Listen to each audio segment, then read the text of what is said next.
नमस्कार दोस्तों, बहुत बहुत स्वागत करता हूं आप सभी का आपके अपने चैनल बीकॉम कॉर्नर के ऊपर। इन दिनों हम लोग बात कर रहे हैं आपके one of the important subject income tax को लेकर के। इनकम टैक्स के अंदर आज की क्लास के अंदर हम एक और नए चैप्टर को शुरू करने जा रहे हैं, जिसको आप लोग शॉर्ट में पीजीबीपी के नाम से जानते हैं। अगर आप लोग फुल फॉर्म की बात करें तो इसका फुल फॉर्म रहने वाला है income under the head profit and gain of the business and profession. उम्मीद करता हूं आप सभी इस क्लास के दरमियान मेरे साथ आखिरी तक जरूर जुड़े रहेंगे। कंटेंट अगर आपको यूजफुल लगे, हेल्पफुल लगे तो इस वीडियो को लाइक करके अपने दोस्तों के साथ शेयर जरूर करेंगे। बहरहाल विदाउट वेस्टिंग टाइम चलिए शुरू करते हैं। माय डियर फ्रेंड्स, अगर आप लोग बात केवल और केवल इनकम टैक्स की करते हैं, अब इनकम टैक्स आपको कई कई ऐसी यूनिवर्सिटी है जहां पर तीसरे सेमेस्टर के अंदर पढ़ाया जाता है, कहीं पे चौथे सेमेस्टर के अंदर पढ़ाया जाता है। दिल्ली यूनिवर्सिटी की बात करूं तो डीयू के अंदर, रेगुलर एसओएल और एनसीवेब तीनों के अंदर ये जो सब्जेक्ट है आपको पांचवें सेमेस्टर के अंदर पढ़ाया जाता है। अगर आप लोग दिसंबर में एग्जामिनेशन देने वाले हैं तो आपका असेसमेंट ईयर 2025-26 के अकॉर्डिंग आपको टैक्स पढ़ना है, और इसी कड़ी में करीब करीब आपके 14 चैप्टर हैं जो आपके सिलेबस में डाले गए हैं। According to me I think हम लोग 12 या 13 चैप्टर कंप्लीट कर चुके हैं।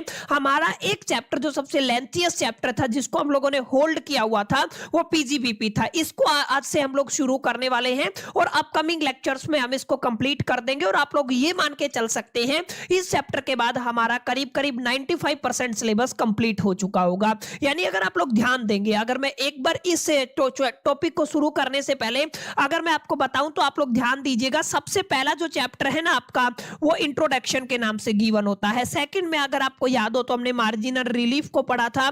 तीसरे नंबर पे आप सभी ने टैक्स रेट्स को पढ़ा था। चौथे नंबर पे आप सभी ने रेजिडेंशियल स्टेटस को पढ़ा था। ये सब चैप्टर हम लोग कंप्लीट कर चुके हैं। आप लोग जैसे ही हमारी प्लेलिस्ट में जाकर देखेंगे आपको ये सारे चैप्टर मिल जाएंगे। Number 1, number 2, number 3, number 4 residential status के बाद अगर आप सभी को याद हो तो हम लोगों ने पढ़ा था इनकम फ्रॉम सैलरी। क्लियर है, या अंडर द हेड भी बोल सकते हैं। सैलरी के बाद हम सभी ने आई थिंक डिडक्शन पढ़ा था, जो आपकी यूनिट 5 का हिस्सा है। डिडक्शन के बाद जहां तक मेरे को याद है हम लोगों ने यहाँ पे आपका income under the head house property या इनकम फ्रॉम एचपी लिख देता हूं, हाउस प्रॉपर्टी हमने कंप्लीट किया था। उसके बाद अगर आप सभी को याद हो तो हमने कैपिटल गेन को स्टडी कर लिया था। कैपिटल गेन को स्टडी करने के बाद आई थिंक हम लोगों ने आपका आईएफओएस पढ़ा था, माने इनकम फ्रॉम अदर सोर्सेज पढ़ लिया था। उसके बाद अगर आपको याद हो तो हम लोगों ने पढ़ा था set of and carry forward. आप लोग पूरा लिख लीजिएगा, ये भी हम लोग कंप्लीट कर चुके हैं। इसके बाद अगर आपको याद हो तो क्लबिंग ऑफ इनकम के ऊपर एक क्लास आ चुकी है। हाँ, इसकी सेकंड क्लास बाकी है क्लबिंग ऑफ इनकम को लेकर। उसके बाद हमने पढ़ा था आपका जो आपका एग्रीकल्चरल इनकम होता है, ये हम लोग कंप्लीट कर चुके हैं। एग्रीकल्चरल इनकम के अलावा अभी जो हम लोग पढ़ने वाले हैं माय डियर फ्रेंड, ध्यान दीजिएगा, अगर आप लोग ध्यान देंगे तो अभी हम क्या पढ़ने वाले हैं, अभी हम आपका एक चैप्टर पढ़ने वाले हैं दैट इज द पीजीबीपी। इसके अलावा एक छोटा सा चैप्टर आपका आईटीआर रह जाएगा, जिसको हम लोग बहुत जल्द कवर करेंगे। और एक आपका इंटरनल असेसमेंट के नाम से, इंडिविजुअल असेसमेंट के नाम से जाना जाता है। वो बहुत छोटी छोटी चीजें हैं जो आपके इंटरनल असेसमेंट में काम आएंगी। अगर एग्जामिनेशन के पॉइंट ऑफ व्यू से देखते हैं तो ये वाला चैप्टर काफी इंपॉर्टेंट रहेगा। अगर आप लोग इस लिस्ट की बात करते हैं, यानी कि अगर आप लोग ध्यान देंगे 3 और 3 6 7 8 9 10 11 12, यानी कि टोटल 12 ऐसे चैप्टर है जो हम लोग कंप्लीट कर चुके हैं। ये चैप्टर नंबर 13 रहेगा, यानी कि आपकी लिस्ट में कोई और हो सकता है, लेकिन हम लोग इसको 13 नंबर पे पढ़ रहे हैं। एक चैप्टर आपका रह जाएगा, उसके बाद आपका एंटायर सिलेबस क्या हो जाएगा, कंप्लीट हो जाएगा। तो कुछ इसी तरीके से आपको अपनी तैयारी करनी है जब भी आप लोग इनकम टैक्स की बात करते हैं। अगर आप लोग नए हैं तो चैनल पे जाएंगे, विजिट करेंगे, तो वहां पे आपको इनकम टैक्स असेसमेंट ईयर 2025-26 के नाम से प्लेलिस्ट मिल जाएगा। वहां पर जाकर के आप लोग देखेंगे 60-62 क्लासेस पड़ी हुई हैं। अभी के हिसाब से आप लोग वहां से तैयारी शुरू कर सकते हैं। बहरहाल अब बात करते हैं अपने मेन कंटेंट की कि सर ये जो पीजीबीपी है, आपने फुल फॉर्म बता दिया, profit and gain from the business and profession. इसको आपको अंडरस्टैंड करना है। जैसा कि आप सभी को पता है, जब भी आप लोग टोटल इनकम की बात करते हैं, ठीक है ना, अगर आप लोग नेट इनकम की बात करते हैं, टोटल इनकम की बात करते हैं, तो इनकम अलग अलग 5 हेड के अंदर आपको कैलकुलेट करनी होती है। यानी कि 5 हेड्स होते हैं आपके, अगर आप लोग इनकम को टोटल करना चाहते हैं according to the income tax act 1961। सबसे पहला हेड आपका कहां से रहता है, that is the income under the head salary. याद रखिएगा, इनकम अंडर द हेड, पूरा लिख देता हूं मैं, अंडर द हेड सैलरी। तो जब भी आप लोग लोग सैलरी की बात करते हैं तो सैलरी से पहली तरीके की इनकम आती है जिसको आप लोगों को यहाँ पे कैलकुलेट करना होता है। उसके बाद माय डियर फ्रेंड्स आप लोग बात करते हैं income under the head house property, जिसको आप लोग एचपी के नाम से जानते हैं। ठीक है, तो आप लोग क्या कहेंगे, ये क्या हो गया आपका हाउस प्रॉपर्टी हो गया, एचपी शॉर्ट एब्रिविएशन लिख सकते हैं। इसके अलावा मैं डायरेक्ट लिख रहा हूं, तीसरे नंबर पे आप लोग क्या लेके चलते हैं, कैपिटल गेन लेके चलते हैं। कैपिटल गेन के अलावा चौथे नंबर पे हम लोग आपका पीजीबीपी लेके चलते हैं और उसके बाद पांचवें नंबर पे आपका आईएफओएस रहता है। माने आप लोग क्या कह सकते हैं, आईएफओएस का मतलब क्या होता है, इनकम फ्रॉम अदर सोर्सेज, जिसको हम लोग कंप्लीट कर चुके हैं। तो अगर आप लोग ध्यान देंगे, जब भी आप लोग किसी भी पर्सन की, इंडिविजुअल, आर्टिफिशियल या नेचुरल पर्सन की जब भी आप लोग इनकम की बात करते हैं तो ये 5 हेड हमें कंसीडर करके चलने पड़ते हैं इनकम टैक्स एक्ट के अकॉर्डिंग। पहला हेड आपका सैलरी, जो हम लोग बहुत डिटेल में जाकर के स्टडी कर चुके हैं। हाउस प्रॉपर्टी को भी हम लोगों ने पढ़ा था, याद है किसी को हाउस प्रॉपर्टी मैंने पढ़ाया था, जब मैंने बताया था यहाँ पे मेजरली हम लोग सेक्शन 22 से लेके सेक्शन 27 की स्टडी करते हैं। क्लियर है, ये हम लोगों ने पढ़ा था। कैपिटल गेन हम लोगों ने डिटेल में पढ़ लिया था। इनकम फ्रॉम अदर सोर्सेज को भी हम लोग डिटेल में पढ़ चुके हैं। अब अगर आप लोग पांचों हेड के अंदर कोई हेड रहता है तो ये रहता है आपका बिजनेस एंड प्रोफेशन से। बिजनेस और प्रोफेशन, बिजनेस के अंदर आप लोग कोई भी गुड्स को आप लोग सेल करते हैं और अगर आप लोग प्रोफेशन की बात करते हैं तो वहां पे कोई भी सर्विसेज प्रोवाइड की जाती है। ठीक है, तो वहां पे जो भी आपकी इनकम होती है ना, वो इस हेड के अंदर आपको रखनी पड़ती है। याद रखिएगा, पीजीबीपी के लिए केवल और केवल आपको यहाँ पे मेजरली सेक्शन 28 से फोकस करना है। जो सेक्शन 28 है ना, वो कहां से किसके साथ डील करता है, वो income under the head business and profession से डील करता है। तो यहाँ पे जैसे यहाँ पे हम लोगों ने 22 से 27 को पढ़ा था, ऐसे ही हम लोग जो profit and gain from the business and profession के अंदर हम लोग सेक्शन 28 से अपनी स्टडी को कंटिन्यू करने वाले हैं। तो छोटी सी बात आपको समझ में आई, यहाँ पे भी लिखा हुआ है। अगर आप लोग बात करते हैं सेक्शन 28 की, और यहाँ पे भी क्लोजेस ध्यान रखिएगा, 1 से लेके 8D तक आपको पढ़ने हैं। ये कुछ क्लोजेज हैं जो कंप्लीटली एक्सप्लेन करते हैं कि जब भी आप लोग पीजीबीपी की बात करेंगे तो उसके अंदर कौन कौन सी इनकम को आपको इंक्लूड करके चलना है। देखिए, आज की क्लास के अंदर हमारा मेन एजेंडा ही यही रहेगा। जैसे सैलरी के अंदर क्या क्या रखते हैं हम लोग पढ़ चुके हैं, अदर सोर्सेज के अंदर क्या क्या रखते हैं हम लोग पढ़ चुके हैं। अगर आप लोग बात करते हैं हाउस प्रॉपर्टी की, तो किस तरीके से इसकी डेफिनेशन निकल के आती है। इसी तरीके से बिजनेस एंड प्रोफेशन के अपने कुछ 12-13 पॉइंट बनते हैं, जिनको अगर आप लोग अंडरस्टैंड कर लेंगे तो आपको एक बेसिक समझ हो जाएगी कि ये सारे पॉइंट किसके अंदर जाएंगे, ये आपके पीजीबीपी के अंदर जाएंगे। तो आज का एजेंडा ही यही रहेगा कि हम लोग आइडेंटिफाई करने की कोशिश करेंगे कि पीजीबीपी के अंदर कौन कौन सी इनकम आपको लेके चलनी है, और अलग अलग क्लोजेस हम लोग 28 सेक्शन के अंदर पढ़ने वाले हैं। जैसे अगर आप लोग बात करते हैं, यहाँ पे क्लोज नंबर 1 आपको दिख रहा है, ये क्लोज किससे जुड़ा हुआ है आपको साफ साफ आपकी स्क्रीन पे दिख भी रहा होगा। इसको आप लोग क्लोज नंबर 1 कहते हैं। क्लोज नंबर 1 के अंदर क्या लिखा हुआ है, आप लोग यहाँ पे प्रॉफिट की बात करने वाले हैं, और अगर आप लोग यहाँ पे गेन की बात करने वाले हैं ऑफ एनी बिजनेस। याद रखिएगा किसकी बात हो रही है, बिजनेस की बात हो रही है या किसी भी प्रोफेशन की बात हो रही है। Carried on by the assessee, अगर एसएससी कोई भी बिजनेस रन करता है या प्रोफेशन कैरी फॉरवर्ड करता है, कैरी ऑन करता है, तो उस केस में या तो आपको प्रॉफिट होगा या तो गेन होगा। अब काफी बच्चे क्या करते हैं, कंफ्यूज हो जाते हैं कि सर ये जो प्रॉफिट है ना, ये सेम टर्म है किससे, आप लोग गेन से। मैंने आपको पहले भी क्लियर किया था, दोनों चीजों का अपना एक मायना होता है, मीनिंग होता है। प्रॉफिट अपने आप में अलग चीज होती है, गेन अपने आप में एक अलग चीज होती है। प्रॉफिट का मतलब क्या होता है, जो भी आपको एक तरीके से फायदा हुआ है रिकरिंग नेचर के अंदर। रिकरिंग नेचर के अंदर मान लीजिए मेरा काम है, मैं आलू सेल करता हूं, तो आलू सेल करने से जो भी मेरे गुड्स रिकरिंग नेचर में सेल होते हैं, उससे जो मेरे को बेनिफिट होता है ना, यानी कि प्रॉफिट होता है, वो प्रॉफिट की कैटेगरी में जाएगा। लेकिन अगर आपका जो बेनिफिट आपको हुआ है वो नॉन रिकरिंग नेचर का है, मान लीजिए मैंने कोई प्रॉपर्टी खरीदी थी, कोई एसेट सेल कर दिया, उसके ऊपर मेरे को 2 लाख का बेनिफिट हो गया, तो किस कैटेगरी में जाएगा, वो गेन की कैटेगरी में जाएगा। क्लियर? तो यहां पे आपको याद क्या रखना है, याद ये रखना है कि यहां पे आप लोग बिजनेस को भी कंसीडर करके चलेंगे। बिजनेस के अंदर आप लोग कोई प्रोडक्ट लेके चलते हैं, उस प्रोडक्ट को सेल आउट करते हैं, और यहां पे हम लोग प्रोफेशन की भी बात करेंगे। प्रोफेशन माने कुछ ऐसे धंधे या फिर प्रोफेशन का मतलब जहां पे आप लोग सर्विस प्रोवाइड करते हैं। जैसे सर एग्जांपल दीजिए, मान लीजिए आप लोग डॉक्टर हैं, क्लियर है, अगर आप लोग केवल जो ओपीडी होता है ना, आपको याद होगा आपको क्या बनवाना पड़ता है, ओपीडी, वहां पे एक फीस चार्ज करता है, तो ये सर्विस आप लोग प्रोवाइड कर रहे हैं जिसका पैसा आप लोग लेते हैं। या अगर आप लोग लॉयर की बात करते हैं, लॉयर आपको कोई प्रोडक्ट थोड़ी ना देता है, लेकिन फिर भी वो अपनी फीस चार्ज करता है। तो ये सारी चीजें क्या होती हैं, प्रोफेशन के अंदर मैक्सिमम क्या होता है कि आप लोग कोई भी सर्विसेज प्रोवाइड करते हैं, ठीक है। यहाँ पे अगर बिजनेस की बात करते हैं तो यहाँ पे आपका गुड्स होता है जिसको सोल्व किया जाता है। तो दोनों केसेस आपको लेके चलने हैं, चाहे आप बिजनेस चला रहे हो, चाहे आप लोग प्रोफेशन चला रहे हो। अगर इनके अंदर अगर आपको या तो प्रॉफिट होता है या तो आपको गेन होता है, तो किस कैटेगरी में चला जाएगा माय डियर फ्रेंड्स, वो income under the head PGBP में चला जाएगा। इस बात को आपको अपने ख्याल में, अपने जहन में रखना है। तो बहुत बेसिक सी बात, अगर डेफिनेशन की बात करते हैं तो यहां पे ध्यान दीजिएगा, एनी प्रॉफिट और गेन दोनों चीजें आपको लेके चल रही है।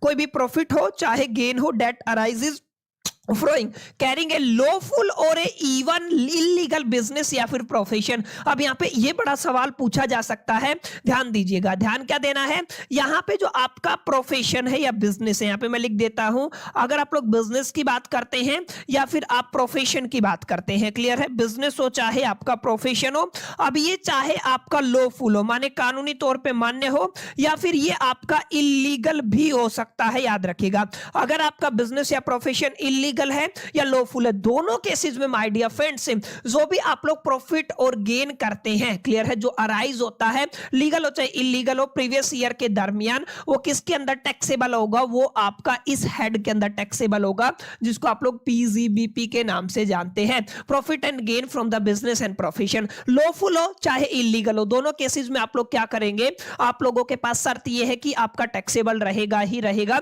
अगर आपका वो इलीगल है तो भी और लॉफुल है तो भी। तो बहुत बेसिक बात माय डियर फ्रेंड्स आपको अंडरस्टैंड होगी इस पर्टिकुलर केस में। और एक इंपॉर्टेंट बात और बता देता हूं, जैसे अभी के लिए बात करते हैं, अभी का मतलब असेसमेंट ईयर 2025-26 के लिए बात करते हैं ना, तो अपने आप में ये जो चैप्टर है ना थोड़ा बड़ा हो जाता है। बड़ा का मतलब सैलरी के बाद अगर कोई बड़ा चैप्टर है आपके इनकम टैक्स के अंदर तो यही है, आपका पीजीबीपी है। हम जब पढ़ते थे 2018 के अंदर, अगर आप लोग देखेंगे उस टाइम पे इतना कोई कॉम्प्लिकेशन नहीं होता था, बहुत, या उससे भी पहले अगर आप लोग देखेंगे तो आपका पीजीबीपी है 1 या 1.5 पेज में कंप्लीट हो जाता था। लेकिन जैसे जैसे लोगों ने आपके लूप होल निकालना शुरू किए और लूप होल निकाल करके टैक्स बचाने की कोशिश की, टैक्स को अवॉइड किया, तो सरकार जो है, गवर्नमेंट जो है, वो कानून पे कानून यानी कि लॉ पे लॉ, सेक्शन पे सेक्शन लाती रही, और उसी का नतीजा है कि जो हमारा पीजीबीपी है यानी कि profit and gain from the business and profession इतना बड़ा हो चुका है। हालांकि ग्रेजुएशन में हमको इतना ज्यादा नहीं पढ़ना होता है, अगर आप लोग सीएस सीएमएस की बात करते हैं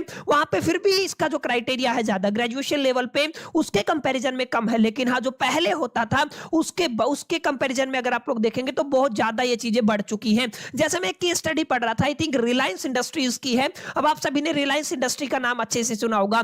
कहते हैं कि वो case study, I don't know कि कितनी सही है कितनी गलत है, लेकिन उसमें बताया यह गया था रिलायंस इंडस्ट्री 1995 तक कुछ ऐसे टैक्स प्लानिंग करती थी कि इसने गवर्नमेंट को एक भी रुपए का टैक्स नहीं दिया। अब ऐसा नहीं है कि उसके पास पैसे नहीं थे या उसने टैक्स भरा ही नहीं, मतलब उनकी प्लानिंग कुछ इस तरीके से थी, वो जो लॉ के लूप होल है ना वो निकाल करके उन्होंने कुछ इस तरीके से अपनी टैक्स प्लानिंग की कि एक भी टैक्स उनका बनता ही नहीं था, माने जो उनका टैक्स बनता था कितना बनता था, 0 बनता था। और इस तरीके की प्रैक्टिसेस के बाद ही जो आपका पीजीबीपी है उसके अंदर अलग अलग सेक्शंस आते गए और ये जो आपका चैप्टर है इतना बड़ा होता गया। तो ये आपका अपने आप में बड़ा इंपॉर्टेंट चैप्टर रहेगा, इसको आपको अपने ख्याल में, जहन में रखना है, क्लियर है। तो अभी तक हमने क्या देखा माय डियर फ्रेंड्स, हमने देखा कि 5 हेड होते हैं जिनके अंदर से 4 हेड हम पढ़ चुके हैं। जब भी आप लोग टोटल इनकम की बात करेंगे, आपका 5वां हेड अभी हम पढ़ रहे हैं पीजीबीपी, जिसको आप लोग सेक्शन 28 से पढ़ना शुरू करते हैं। और यहाँ पे हम लोगों ने देखा कि एग्जैक्टली हम लोग कौन कौन से चैप्टर कर चुके हैं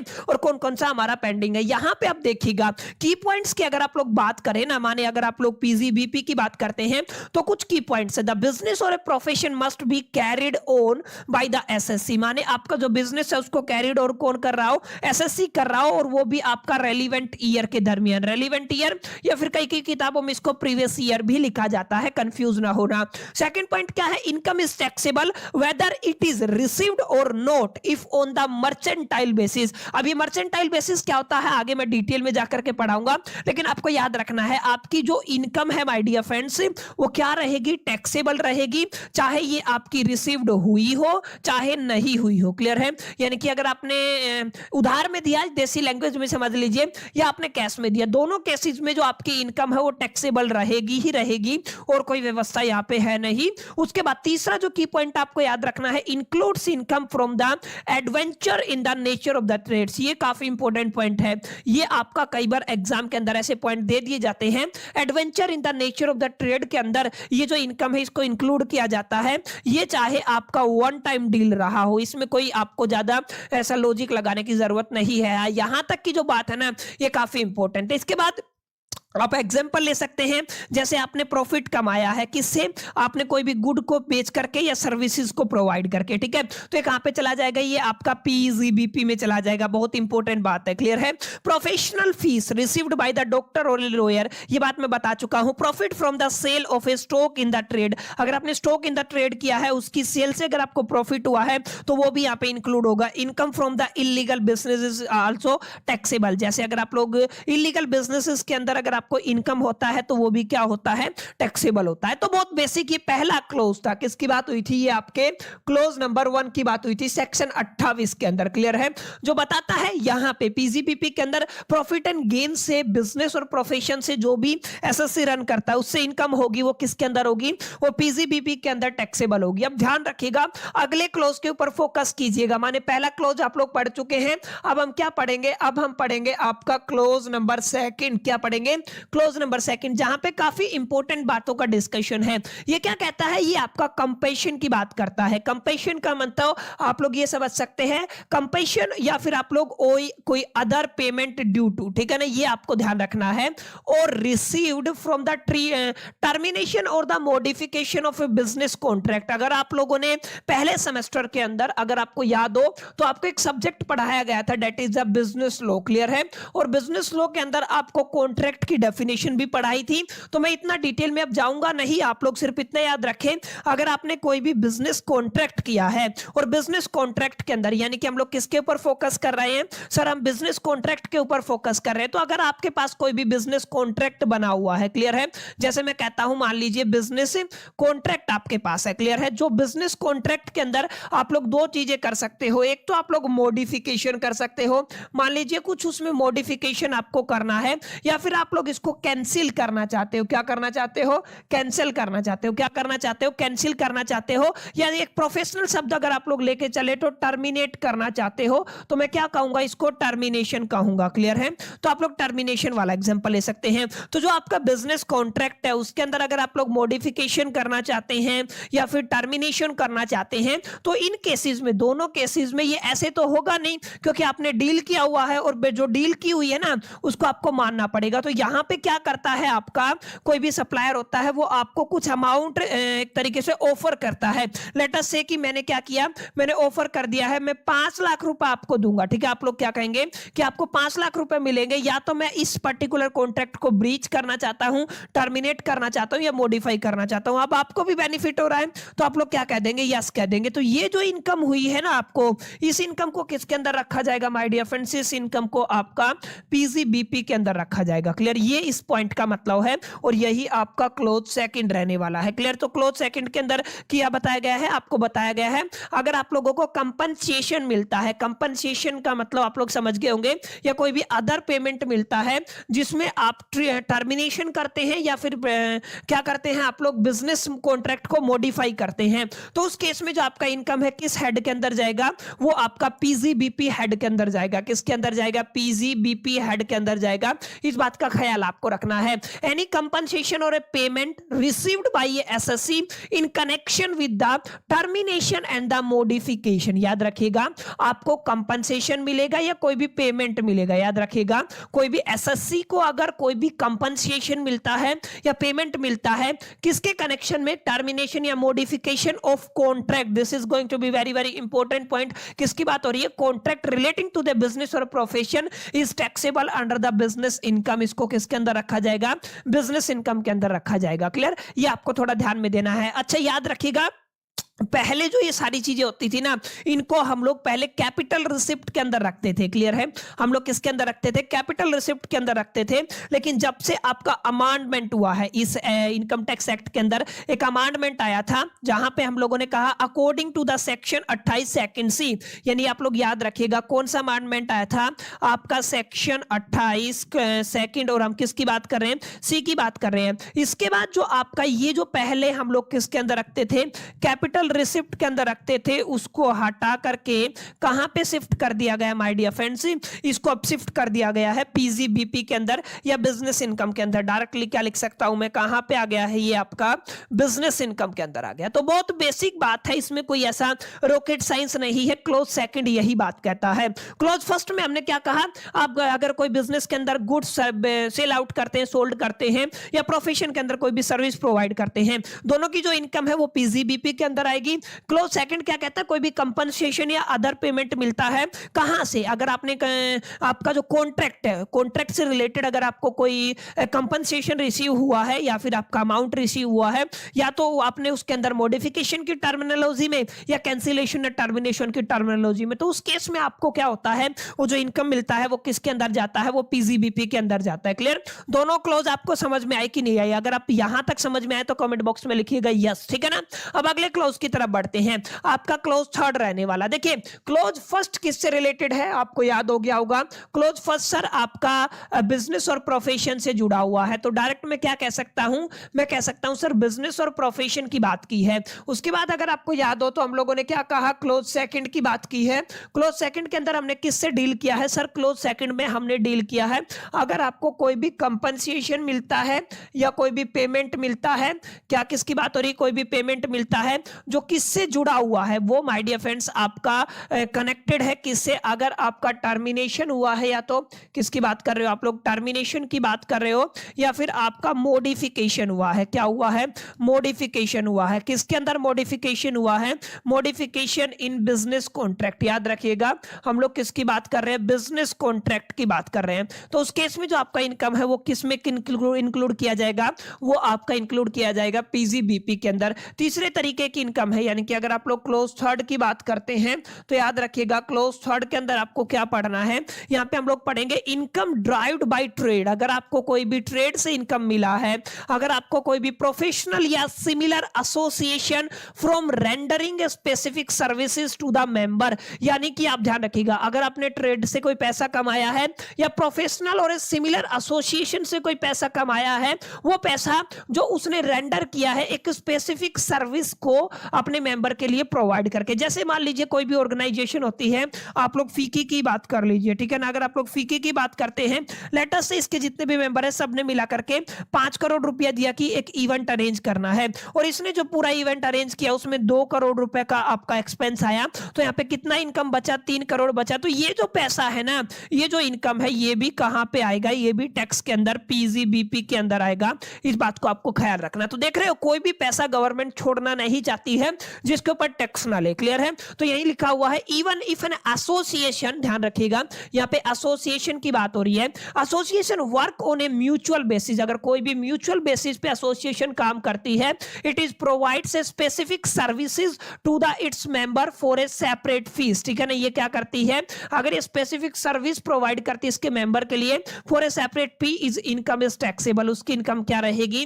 टैक्सेबल रहेगी। एग्जांपल आप लोग इंस्टीट्यूट ऑफ चार्टर्ड अकाउंटेंट का एग्जांपल ले सकते हैं, आईसीआई का एग्जांपल ले सकते हैं, जो चार्ज करता है फीस स्पेशल कोचिंग के लिए जो भी उसके मेंबर होते हैं। क्लियर है? ये आपको थोड़ा ध्यान में देना है। ये chamber of commerce charging member for issuing export certificate. ठीक है ना? अगर आप लोगों को एक्सपोर्ट सर्टिफिकेट चाहिए तो वहां पे क्या चार्ज किया जाता है? आपका एक मेंबर फीस चार्ज किया जाता है। तो इस तरीके की जो इनकम है ना, वो क्लोज 3 कहता है कहां पे आएंगी? वो आपकी पीजीबीपी के अंदर आएंगी। क्लियर? तो ये क्या था आपका? ये क्लोज 3 था। ये क्या था आपका?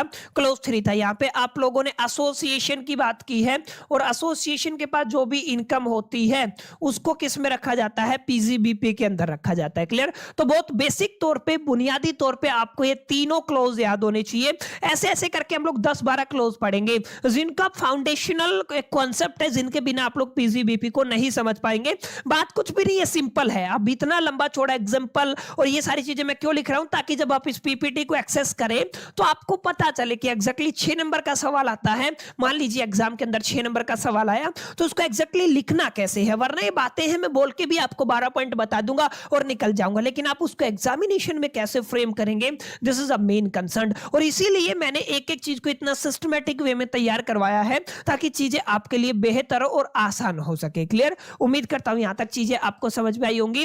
अब थर्ड के अंदर ए क्लोज आ गया है, थर्ड ए का क्लोज है ये, एक्सपोर्ट इंसेंटिव्स अगर आपके पास है, मान लीजिए आपके पास कोई भी एक्सपोर्ट इंसेंटिव है, काफी लोगों को पता ही नहीं होगा, अभी बात करेंगे ये क्या होता है। एक्सपोर्ट इंसेंटिव है, अगर आपने क्या किया है, आपके पास कोई भी इंपोर्ट एंटाइटलमेंट है, क्या है आपके पास कोई भी इंपोर्ट एंटाइटलमेंट है या ड्यूटी ड्रॉबैक है या फिर आपके पास कैश असिस्टेंट है, और इन सबको आपने सेल कर दिया और उसके ऊपर अगर आपको प्रॉफिट होता है तो कहां पे जाएगा माय डियर फ्रेंड्स, वो भी आपका पीजीबीपी के अंदर जाएगा। किसके अंदर जाएगा?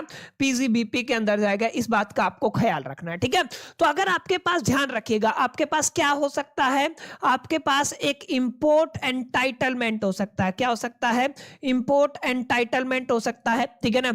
या फिर आप लोग किसकी बात कर सकते हैं, आप लोग बात कर सकते हैं, साफ साफ आपकी स्क्रीन पे लिखा हुआ है, ड्यूटी ड्रॉबैक की बात कर सकते हैं, ठीक है। अगर आपके पास ड्यूटी ड्रॉबैक है तो उस केस में भी, और अगर आप लोग क्या कहते हैं, कैश असिस्टेंस है, ठीक है ना, तो आप लोग क्या कहेंगे? कैश असिस्टेंस, ठीक है ना। तो अगर आप लोग इन तीनों की बात करते हैं और इन तीनों को अगर आपने क्या कर दिया है माय डियर फ्रेंड्स, ध्यान रखिएगा, आपने इन तीनों को किया है सेल। क्या किया है? सेल, ठीक है। सेल करके आपने क्या कमाया है? प्रॉफिट कमाया है, ठीक है। क्या कमाया है? प्रॉफिट कमाया है इन सबको सेल करने के बाद। तो जो ये जो आपकी प्रॉफिट हुआ है, ये जो आपकी इनकम है, ये इनकम कहां पे जाएगी? ये आपका पीजीबीपी के अंदर जाएगी, यानी कि profit and gain from the business and profession, यहां पर चली जाएगी। इस बात को आपको अपने ख्याल में, अपने जहन में रखना है, इससे बाहर कुछ आपको पढ़ने की जरूरत नहीं है। और यही सारी बातें मैंने इस पीपीटी के अंदर भी लिखी हुई है, देखिए क्या लिखा हुआ है। Certain export related incentives are specifically treated as a business income, माने कुछ एक्सपोर्ट रिलेटेड इंसेंटिव्स हमारे पास होते हैं जिनको हम लोगों ने कैसे ट्रीट किया है? बिजनेस इनकम की तरह ट्रीट किया है, दैट्स इट। क्लियर है? क्या बताया मैंने? Certain export related incentive are specifically treated as a business income, हमने इनको बिजनेस इनकम की तरह क्या किया है? ट्रीट किया है। जैसे एग्जांपल आप लोग ले सकते हैं, ड्यूटी ड्रॉबैक की बात कर सकते हैं। अच्छा, ये एग्जांपल याद रखिएगा, डीईपीबी, एमईआईएस, उसके बाद रोड टैब, आरओडीटीईपी क्रेडिट्स, ये सब किसके अंदर आते हैं? इसी के अंदर आते हैं। इसके बाद आप लोग कैश कंपनसेटरी सपोर्ट की भी बात कर सकते हैं। ये तमाम एग्जांपल आपको याद रखने हैं। अगर ये दिखे तो आपको आंख बंद करके उसको किसके अंदर टैक्सेबल करना है? पीजीबीपी हेड के अंदर टैक्सेबल करना है। ये कुछ एग्जांपल है जिनको आप अपने ख्याल में, अपने जहन में रखिएगा, ठीक है। तो अभी तक हम लोगों ने क्या पढ़ा? अभी तक हम लोगों ने क्लोज वन पढ़ा, याद रखिएगा। हमने सबसे पहले क्या पढ़ा है? आपका क्लोज वन पढ़ा है। उसके बाद आपने क्या पढ़ा है माय डियर फ्रेंड्स? उसके बाद आपने क्लोज सेकंड पढ़ा है। उसके बाद आपने क्या पढ़ा है? आप लोगों ने क्लोज थर्ड पढ़ा है। क्लियर है? इसके बाद हमने इसी के अंदर, अगर आप लोग ध्यान देंगे, क्लोज थर्ड ए पढ़ा है। क्लियर है? तो ये कुछ ऐसे क्लोज है जो आपको बताते हैं पीजीबीपी के अंदर क्या क्या चीजें इंक्लूड करके आपको चलना है। क्लियर है? अभी आगे चलेंगे और भी 10-12 मैंने बताया ना ऐसे पॉइंट्स जिनको आपको कंसीडर करना है। यहां तक उम्मीद करता हूं चीजें आपको बेटर वे में समझ में आई होंगी, आपको एक क्लैरिटी मिला होगा। क्लियर है? यहां तक हम लोगों ने बहुत डिटेल में जाकर के ये जो आपका पीजीबीपी है ना, यानी कि profit and gain from the business and profession, इसको अंडरस्टैंड करने की कोशिश की है। क्लियर? अब थोड़ा आगे चलेंगे और हम थोड़ा डिटेल में पढ़ेंगे। अब थर्ड के अंदर बी क्लॉज भी आ जाता है, सबसेक्शन आ जाता है, जहां पे आपको थोड़ा और डिटेल में जाकर के पढ़ना चाहिए। ये भी ध्यान रखिएगा, जैसे अभी अभी हम लोगों ने क्या पढ़ा? हम लोगों ने सर क्लोज थर्ड पढ़ा है, ठीक है ना। और क्लोज थर्ड के अंदर हमने फिर क्या पढ़ा है? हम लोगों ने आपका क्लोज थर्ड ए पढ़ा है। क्लियर है? तो यहाँ पे आपका क्लोज थर्ड ए आ जाएगा। इसके बाद आपने क्या पढ़ा है? क्लोज थर्ड बी पढ़ा है। ओके सर, आपने बी भी पढ़ा दिया। इसके बाद आप लोग इसी स्लाइड के अंदर देखिए क्या लिखा हुआ है, थर्ड सी भी लिखा हुआ है, ठीक है। तो आप लोग सी भी पढ़ेंगे। तो सारी चीजें आपको कलेक्टिवली पढ़नी है, ऐसा नहीं है कि आपको केवल एक जगह पे छोड़ देना। जैसे यहाँ पे अगर आप लोग बात करते हैं थर्ड सी की बात करते हैं, ठीक है ना, क्लोज थर्ड बी की बात करते हैं। सबसे पहले अगर आपको कोई भी कैश असिस्टेंस मिलता है, याद रखिएगा, कोई भी गवर्नमेंट एजेंसी देती है, गवर्नमेंट देता है या एजेंसी देती है अगेंस्ट द एक्सपोर्ट, एक्सपोर्ट के अगेंस्ट अगर कोई भी एजेंसी या गवर्नमेंट आपको कैश असिस्टेंट देती है या असिस्टेंस देती है, तो वो कहां पे जाएगा? वो पीजीबीपी के अंदर अंदर टैक्सेबल होगा। ठीक है, क्या होगा आपका वो पीजीबीपी के अंदर टैक्सेबल होगा। यहाँ पे देखिए साफ साफ लिखा हुआ है कैश असिस्टेंस या फिर कोई भी सब्सिडी है जो आपको रिसीव होती है exporter as an exporter like under a special export scheme के अंदर। ठीक है ना, तो इसको डीम किया जाता है एज ए बिजनेस इनकम। कैसे माना जाएगा इसको? बिजनेस इनकम माना जाएगा। क्लियर? एग्जांपल आप लोग जरूर पढ़ लीजिएगा।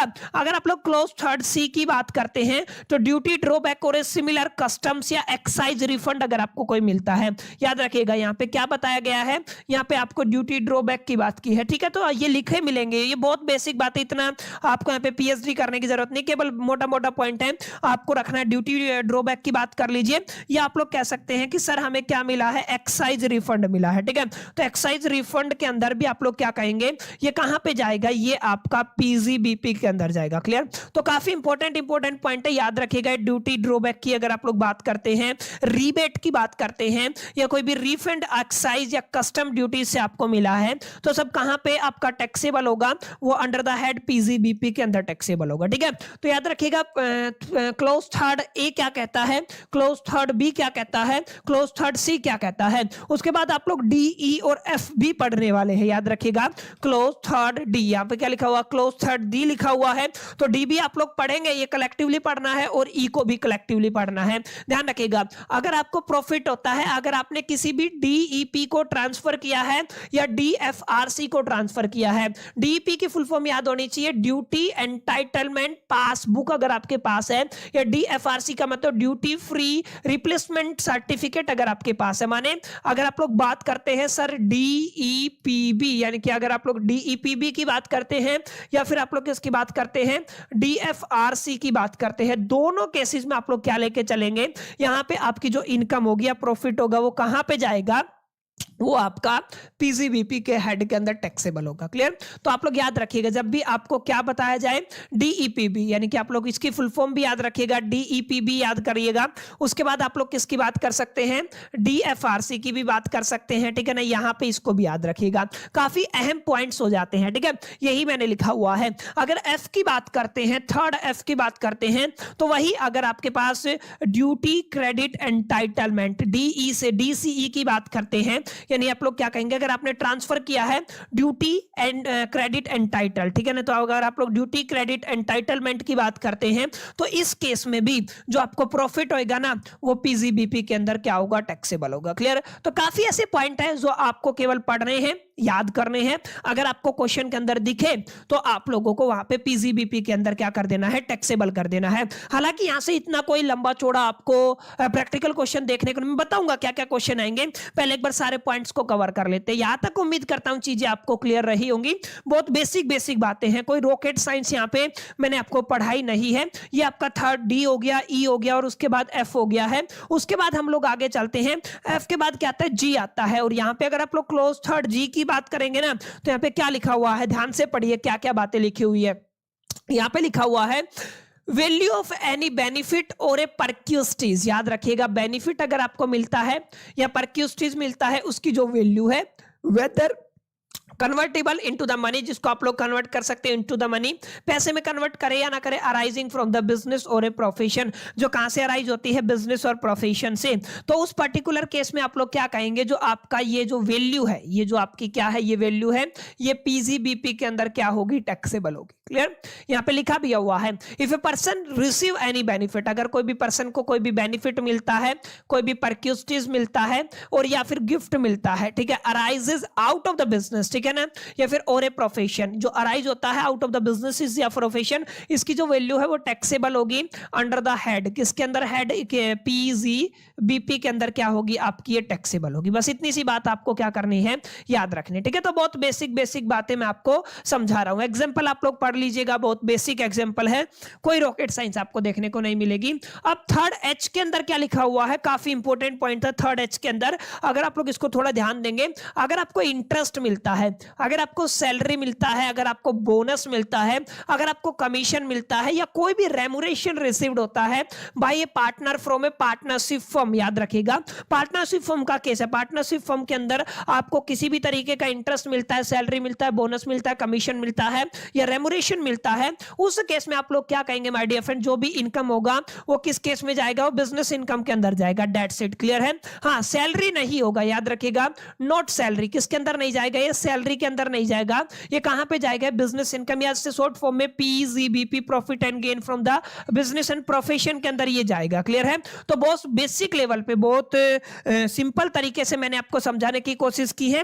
ये कुछ कुछ पॉइंट है माय डियर फ्रेंड, जिनको अगर आप लोग अपने ख्याल में, अपने जहन में रखेंगे ना, तो आपको चीजें समझ में आएंगी। क्लियर, उम्मीद करता हूं यहां तक चीजें आपको क्लियर रही होंगी। वैसे तो काफी पॉइंट है, हम और भी आगे जाके थोड़ा थोड़ा डिस्कशन करेंगे, उसके बाद आपका आज की क्लास का हम लोग समाप्त करेंगे। एग्जैक्टली देखेंगे क्या कुछ चीजें हम लोगों ने यहां तक अंडरस्टैंड किया। बाकी यहां तक अगर आपको चीजें समझ में आई है तो कमेंट में यस जरूर लिख दीजिएगा। चलिए इससे आगे थोड़ा सा बढ़ते हैं। यहां तक आपको समझ में आ गया होगा, क्लॉज 3H को हम लोगों ने पढ़ा।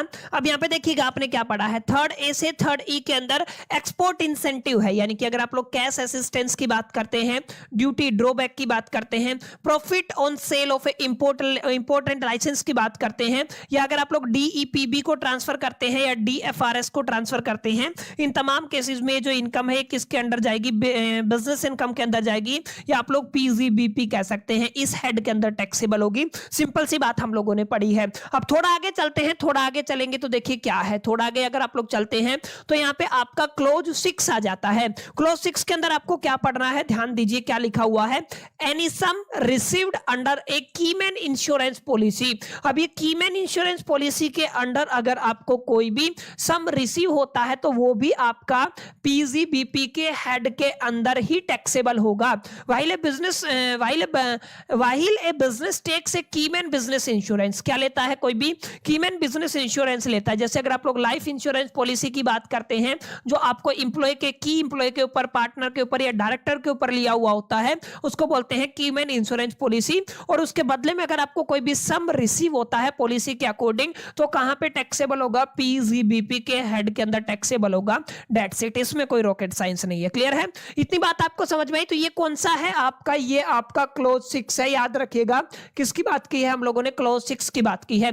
इसके अलावा आपको एक क्लोज 7 भी पढ़ना है। यहां पे अगर आप लोग बात करते हैं क्लोज 7 की, तो यहां पे नॉन कंपीट फी और ए सिमिलर इनकम, ठीक है, अगर आपको कोई भी नॉन कंपीट फी मिलती है या सिमिलर इनकम होती है तो उसको किस में रखेंगे, उसको भी हम लोग किस हेड के अंदर टैक्सेबल करेंगे, पीजीबीपी के अंदर टैक्सेबल करेंगे, यानी पीजीबीपी के अंदर आप लोग क्या करेंगे, टैक्सेबल करेंगे। एनी सम रिसीव्ड, आपको क्या मिला है, कोई भी सम रिसीव हुआ है, not carrying out any business और ए प्रोफेशन, ठीक है, या फिर not sharing know how, patents, trademark, copyright, licence, framework, similar rights, ठीक है, is taxable under the business income. वही है, किसके अंदर होगा, पीजीबीपी के अंदर आपका टैक्सेबल होगा। क्लियर, ये पॉइंट भी आपको याद रखना है। इसके अलावा अगर आप लोग देखेंगे तो कुछ और पढ़ने की जरूरत नहीं है। अभी जो सेक्शन 28 हम लोगों ने पढ़ा है ना, जो आज की क्लास के अंदर मैंने कुछ कुछ चीजें आपको समझाई हैं, उन सब का एक्सट्रैक्ट आप लोग मान के चल सकते हैं। देखिए यहाँ पे क्लोज 1, क्लोज 2, क्लोज 3, क्लोज 3 के में ए से लेके आई तक एक्सप्लेन किया हुआ है, उसके बाद एफ, उसके बाद जी, उसके बाद एच, उसके बाद क्लोज 6 हो गया, 7 हो गया, उसके बाद 7 के अंदर भी आपका ए से और डी तक आएगा। ये मैंने कवर नहीं कराया है, आगे आने वाले टाइम में हम लोग कवर करेंगे। जैसे क्लोज फर्स्ट है वो किससे जुड़ा हुआ है, profit from the business and profession से जुड़ा हुआ है। सेकंड कंपनसेशन ऑफ टर्मिनेशन या मॉडिफिकेशन ऑफ कॉन्ट्रैक्ट से जुड़ा हुआ है। 3 आपका किससे जुड़ा हुआ है, ट्रेड या प्रोफेशनल एसोसिएशन से जुड़ा हुआ है। ए से लेके ई तक थर्ड के अंदर एक्सपोर्ट इंसेंटिव से जुड़ा हुआ है। अगर आप लोग एफ की बात करते हैं, profit on transfer of duty credit से जुड़ा हुआ है।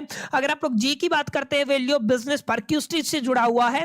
अगर आप लोग पार्टनर्स रेमुनेशन या इंटरेस्ट की बात करते हैं तो एच के अंदर आएगा। 6 के अंदर कीमैन इंश्योरेंस प्रीसीड्स का आ जाएगा। 7 के अंदर नॉन कंपीट फीस का आ जाएगा। ये इसके कुछ एग्जांपल रहने वाले हैं, ठीक है। ये तमाम चीजें कहां पे टैक्सेबल होंगी, ये तमाम चीजें पीजीबीपी यानी कि प्रॉफिट और a gain from the business and profession के अंदर क्या होंगी, टैक्सेबल होंगी। तो माय डियर फ्रेंड्स, ये आपका आज का पहला क्लास है बिजनेस प्रोफेशन को लेकर के। अगर आप लोग पीजीबीपी की बात करते हैं, उम्मीद करता हूं चीजें आपको बेटर वे में क्लैरिटी मिला होगा।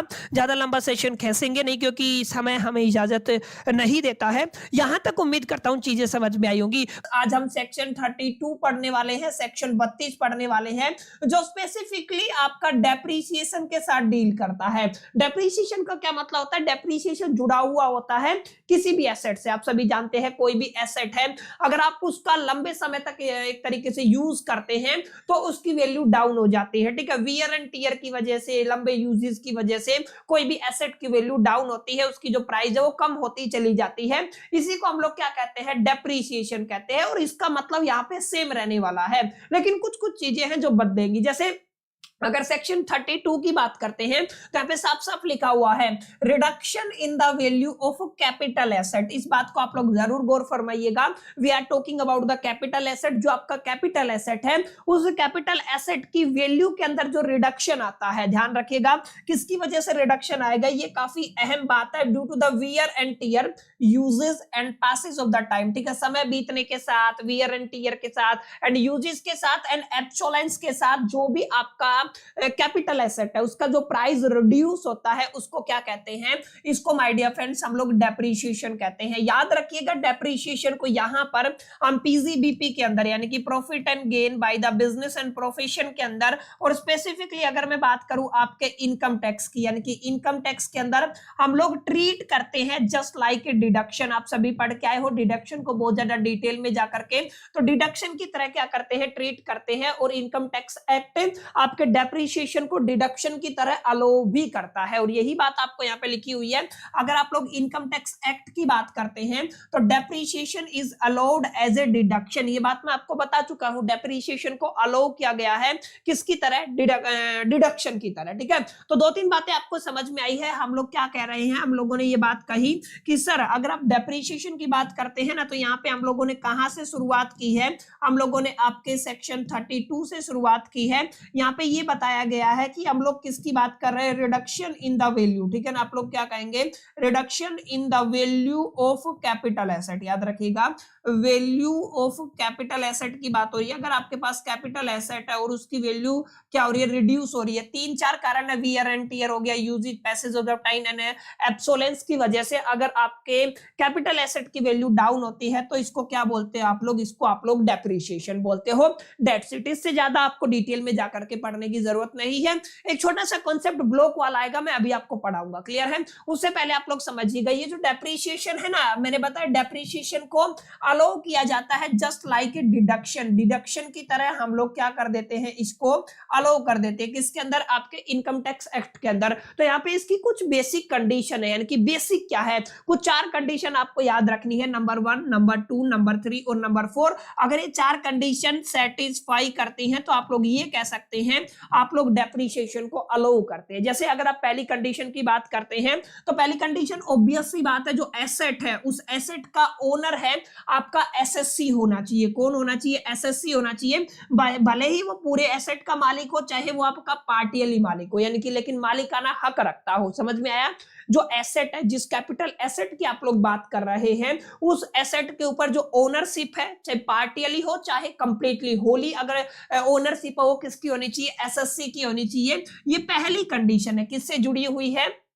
ये आपकी डेप्रीशिएशन से जुड़ी हुई है। तो पहली कंडीशन एसेट का जो ओनरशिप है किसके पास होना चाहिए? आपके एसएससी के पास होना चाहिए। इससे कोई फर्क नहीं पड़ने वाला कंप्लीट ओनरशिप है या पार्टियली ओनरशिप है। सेकंड कंडीशन देखिए, एसेट को यूज किया हो। किस में यूज करना है? पर्पज ऑफ द बिजनेस या प्रोफेशन। क्योंकि हम लोग पढ़ी पीजीबीपी रहे हैं, ऑब्वियस सी बात है, जब आप लोग profit and gain by the business and profession की ही बात करते हैं तो आपका एसेट का जो एक तरीके से कनेक्शन है वो किस पर्पज में यूज हो? या तो बिजनेस के अंदर यूज हो या तो आपके प्रोफेशन के अंदर यूज हो। क्लियर? Second condition. तीसरी कंडीशन ध्यान दीजिएगा, asset fall under the prescribed block of asset. अब यहां पे आपको काफी कंफ्यूजन होगा, सर ये ब्लॉक ऑफ एसेट क्या होता है? ये अभी अगली स्लाइड के अंदर मैं आपको डिटेल में समझाऊंगा। आज की क्लास का एजेंडा ही यही रहेगा, ब्लॉक ऑफ एसेट। क्लियर है? इसको क्या बोलते हैं आप लोग? Block of asset. यानी कि आपका जो एसेट है वो फॉल होना चाहिए under the prescribed block of asset. Clear है? इसको क्या बोलते हो? प्रिस्क्राइब्ड ब्लॉक ऑफ एसेट, तो ये तीसरी कंडीशन थी। इसके अलावा अगर आप लोग बात करते हैं चौथी कंडीशन की, the rate of depreciation is as per the income tax rule 1962। इस बात को भी आपको ख्याल में रखना। बहुत सिंपल सा लॉजिक है सर। हम पढ़ रहे हैं आपका सेक्शन 32 पढ़ रहे हैं, जो किस में डील करता है, डेप्रिसिएशन में डील करता है। डेप्रिसिएशन के अंदर पीछे वाली स्लाइड में मैंने बताया इसका मीनिंग क्या होता है। उसके बाद हमने देखा अगर आप इसको अलो करते हैं डेप्रिसिएशन को इनकम टैक्स एक्ट के अकॉर्डिंग अगर बात करते हैं, तो कुछ 4 कंडीशन है जिनको आपको समझना है। पहली कंडीशन, जो एसेट है उसका ओनर एसएससी होना चाहिए, चाहे वो आपका होली हो चाहे पार्टियल हो, इससे कोई फर्क नहीं पड़ता। एसेट का इस्तेमाल पर्पज ऑफ बिजनेस या प्रोफेशन में होना चाहिए। इसके बाद हमने देखा एसेट प्रिस्क्राइब्ड होना चाहिए उसके ब्लॉक ऑफ एसेट की कैटेगरी के अंदर। तीसरा हमने देखा rate of depreciation is as per the income tax rule 1962। इस चीज को आपको ख्याल में रखना है, ठीक है। तो समझ में आई, बहुत बेसिक बात है। आपसे एग्जाम के अंदर क्वेश्चन पूछ लिया जाए what are the basic of allowance of the depreciation according to the section 32 of the income tax, तो आप लोग इन चारों कंडीशंस के ऊपर बात कर सकते हैं। अब यहाँ पे जो आपका कॉन्सेप्ट था, कॉन्सेप्ट किसका था, ब्लॉक ऑफ एसेट। ये क्या लफड़ा, ध्यान से समझिएगा। सबसे पहली बात है आपके सेक्शन 2 की हम लोग यहाँ पे बात करेंगे। क्लियर है? मैं थोड़ा सा कलर चेंज कर लेता हूं ताकि आपको चीजें बेटर वे में समझ में आए। सर आप लोग किसकी बात कर रहे हैं? आप लोग सेक्शन 2 की बात कर रहे हैं और सब सेक्शन 11 की आप लोग बात करेंगे। इनकम टैक्स एक्ट के अंदर सेक्शन 2 सब सेक्शन 11 स्पेसिफिकली आपको एक्सप्लेन करता है। किसको एक्सप्लेन करता है? हमारे पास एक नई टर्म निकल के आती है, that is the block of asset. Asset आप लोग जानते हैं, लेकिन हमने क्या बना दिया, उसका ब्लॉक बना दिया। तो ब्लॉक ऑफ एसेट का मतलब आप लोगों को यहाँ पे समझना है। क्लियर है? तो अभी हम क्या समझेंगे, ब्लॉक ऑफ एसेट को समझेंगे। ब्लॉक ऑफ एसेट के लिए हमारे पास 2 कैटेगरियां हैं। क्या है? 2 कैटेगरी है।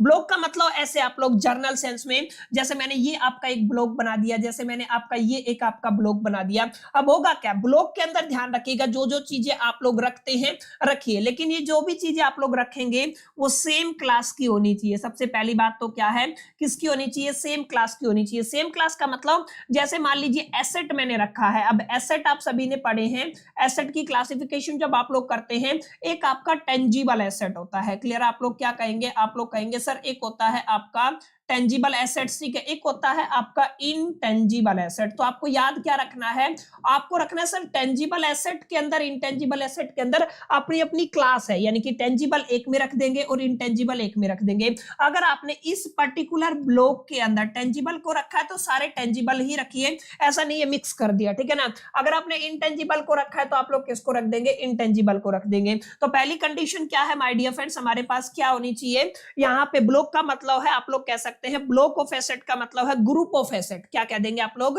ग्रुप ऑफ एसेट, यानी कि आप लोग यहाँ पे ये शब्द का इस्तेमाल कर सकते हैं, that is the group of asset, ठीक है ना। जहां पे आप लोग ग्रुप बनाते हैं ना, किस हिसाब से बनाएंगे, सबसे पहले जो एसेट आपने रखे हैं वो किसके होने चाहिए, सेम क्लास के होने चाहिए। प्लस में जो इनके ऊपर डेप लगता है, यानी कि इनके ऊपर जो डेप्रीशिएशन लगता है, उस डेप्रीशिएशन का जो रेट है ना वो सेम होना चाहिए, यानी कि रेट ऑफ डेप्रीशिएशन क्या होना चाहिए, सेम होना चाहिए। माने यहाँ पे मान लीजिए आपने 10 आइटम 10 एसेट को रखा है, 10 के ऊपर सेम डेप्रीशिएशन लगा हो, इस बात को आपको ख्याल में रखना है। अगर ऐसा कह देते हैं तो आप लोग कहेंगे ये क्या बन जाएगा सर, ये आपका ब्लॉक ऑफ एसेट बन जाएगा। माने सेक्शन 2 सबसेक्शन 11 कहता है block of asset means group of asset. ध्यान रखिएगा किसकी बात हो रही है, ग्रुप ऑफ एसेट की बात हो रही है, falling with in the same class. किसमें आए, वो सेम क्लास में आए। जैसे टेंजिबल है तो टेंजिबल वाले के अंदर, इंटेंजिबल है तो इंटेंजिबल के अंदर मिक्स ना हो, ठीक है। And having the same rate of depreciation, क्या होना चाहिए, सेम रेट ऑफ डेप्रीशिएशन उनके ऊपर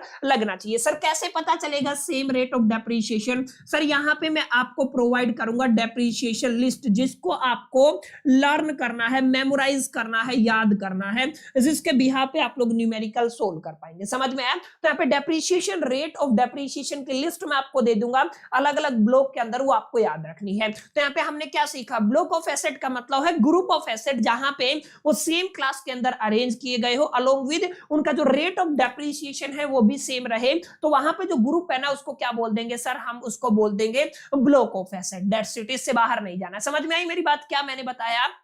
हम पढ़ रहे हैं चैप्टर आपका पीजीबीपी। हम किसकी बात कर रहे हैं सर? हम पीजीबीपी की बात कर रहे हैं। पीजीबीपी का मतलब क्या होता है? Profit and gain by the business and the profession. इसकी बात हमने की। और यहाँ पे आज का एजेंडा क्या है हमारा? सेक्शन 32 है। सेक्शन 32 के अंदर किसको एक्सप्लेन किया गया है सर? डेप्रीशिएशन का एक्सप्लेन किया गया है। और डेप्रीशिएशन उम्मीद करता हूं आपको मीनिंग से लेकर के, और यहाँ डेप्रीशिएशन के अंदर एक शब्द आया है ब्लॉक ऑफ एसेट, वो आपको समझ में आ गया होगा। और यहीं से आपका एग्जाम के अंदर क्वेश्चन भी आता है, ब्लॉक ऑफ एसेट से एक क्वेश्चन पूछा जाता है। क्लियर? ये आपको क्लैरिटी मिला होगा, आपको समझ में आ गया होगा ब्लॉक ऑफ एसेट का क्या मतलब। अब ध्यान दीजिएगा, मैंने बताया ना ब्लॉक ऑफ एसेट के ऊपर जो रेट ऑफ इंटरेस्ट है, यानी कि अगर आप लोग रेट की बात करते हैं, वो रेट आपको गिवन होता है। जैसे ये ब्लॉक है और ब्लॉक का रेट गिवन है, और यहाँ पे क्या क्या एसेट आपको रखना है। क्लियर है? ये भी बात सेक्शन 211 के अंदर लिखी हुई है। जैसे अगर आप लोग बात करते हैं, सबसे पहले मैं बात करता हूं आप सभी के साथ, सर हम बात कर रहे हैं बिल्डिंग की। बिल्डिंग भी दो तरीके से यूज होती है। आपने ऑफिस पर्पज के लिए यूज किया, आपने फैक्ट्री पर्पज के लिए यूज किया, तो उसके ऊपर डेप 5% लगेगा। समझ में आया? अगर आप लोग बिल्डिंग की बात करते हैं, आपने ऑफिस या फैक्ट्री पर्पज के लिए यूज कर लिया, तो डेप कितना लगा है आपका? 5% लगा है। वही अगर आप लोग ध्यान देंगे, अगर आपने बिल्डिंग को बिजनेस पर्पज के लिए यूज किया है, तो डेप आपका 10% लगेगा। माने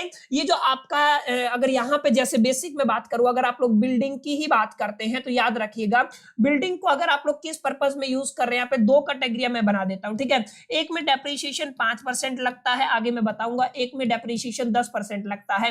10% कब लगेगा? जब आप अपनी बिल्डिंग को बिजनेस पर्पज के लिए यूज करते हैं। क्लियर है? आप लोग किसके लिए यूज करते हैं? बिजनेस पर्पज के लिए यूज करते हैं, तो डेप कितना लगता है? 10% लगता है। 5% कब लगेगा? मान लीजिए आपने उसको ऑफिस के लिए यूज कर लिया, या आपने उसको फैक्ट्री के लिए यूज कर लिया। समझ में आया? तो इनको आप लोग याद रखिएगा। एक बेसिक एग्जांपल दिया है मैंने, दिस इज द एग्जांपल, जिसको आपको अपने जहन में रखना है। अगर आप लोग 15% डेप्थ की बात करते हैं प्लांट एंड मशीनरी के ऊपर, जर्नल जो प्लांट एंड मशीनरी है उसके ऊपर 15% का डेप्थ लगता है। मोटर कार के ऊपर, कंप्यूटर वगैरह के ऊपर आपका 30% का डेप्थ लगता है। सर्टेन एनर्जी सेविंग डिवाइसेस के ऊपर 40% का डेप्थ लगता है। और इंटेंजिबल एसेट है, जैसे पेटेंट्स हो गए, ट्रेडमार्क हो गया, गुडविल हो गया, इनके ऊपर 25% का आपका क्या लगता है? डेप्थ लगता है। तो कुछ एग्जांपल है जिनको आपको याद रखना है। डेप्रिसिएशन लिस्ट है।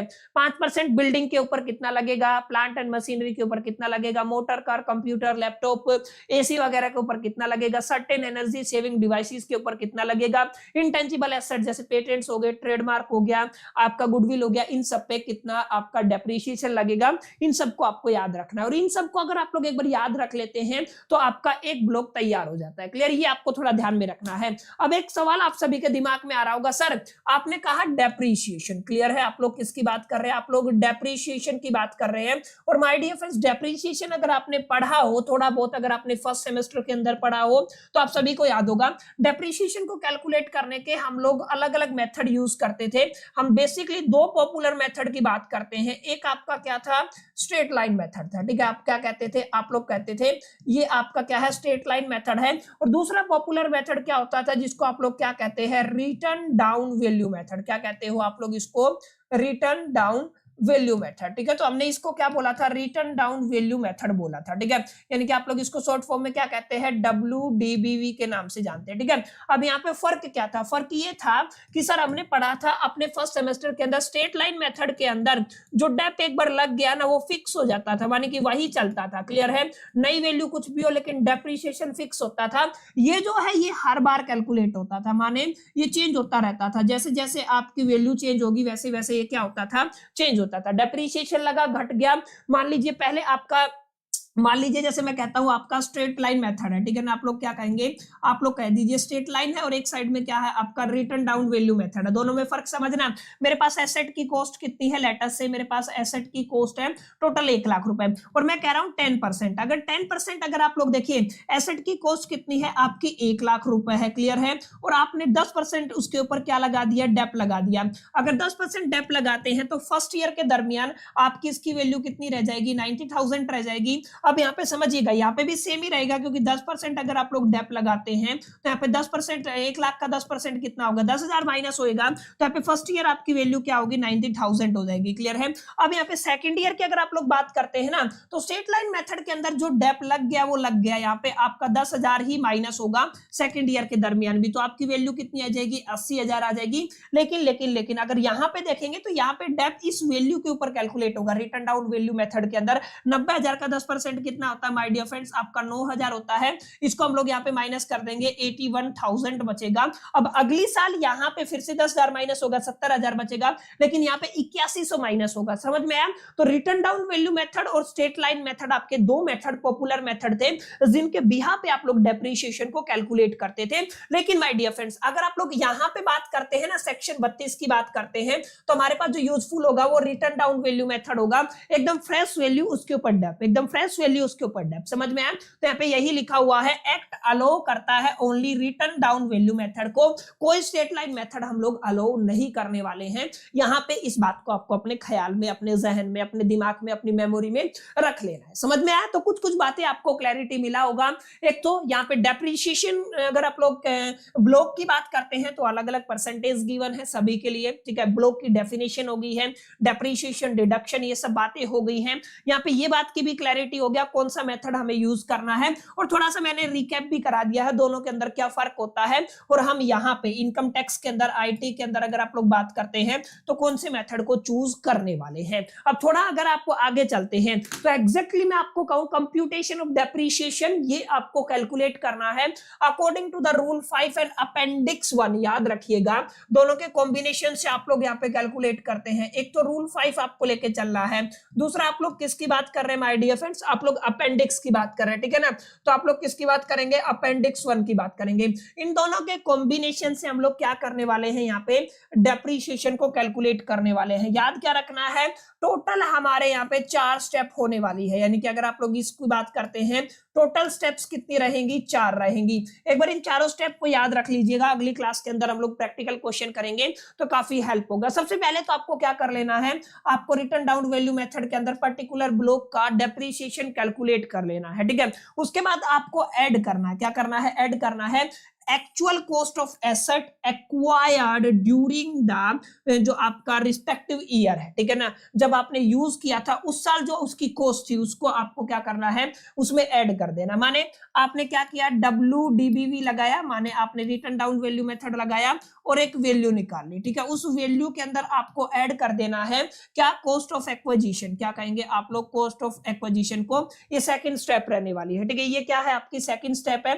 थर्ड स्टेप के अंदर आपको डिडक्ट कर देना है उसकी, अगर कोई सेल वैल्यू है, उसकी कोई स्क्रैप वैल्यू है, या कोई इंश्योरेंस मनी है, जो भी एसेट सोल्ड और ए डिस्कार्ड ड्यूरिंग द ईयर, जिस साल उसको डिस्कार्ड किया गया है, उसके अंदर से आपको क्या कर देना है, माइनस कर देना है उसकी स्क्रैप वैल्यू या फिर sale value, whatever you can say, ठीक है। तो ये आपकी पहली स्टेप थी, ये आपकी कौन सी है, दूसरी स्टेप है, और ये आपकी माय डियर फ्रेंड्स कौन सी हो जाएगी, तीसरी स्टेप हो जाएगी। और चौथी स्टेप के अंदर हमें क्या करना होता है, द रिजल्टेड अमाउंट क्लोजिंग जो return down value method after depreciation. यहाँ पे देखिए ये क्या होगा, ये डेप्रिसिएशन होगा, जो आंसर आएगा वो क्या निकल आएगा, आपका डेप्रिसिएशन होगा। समझ में आया। तो बहुत बेसिक है, कुछ भी नहीं है, ज्यादा लफड़ा नहीं है। स्क्रैप वैल्यू माइनस करने के बाद depreciation is calculated on the opening written down value method, plus में क्या किया, एडिशन, माइनस में क्या कर दिया, सेल कर दिया, ठीक है। तो ये वाला फॉर्मूला आपको चौथी स्टेप के अंदर लगाना है। चारों स्टेप बिल्कुल आसान है, एक बार मेमोराइज कर लीजिएगा, एक बार लर्न कर लीजिएगा।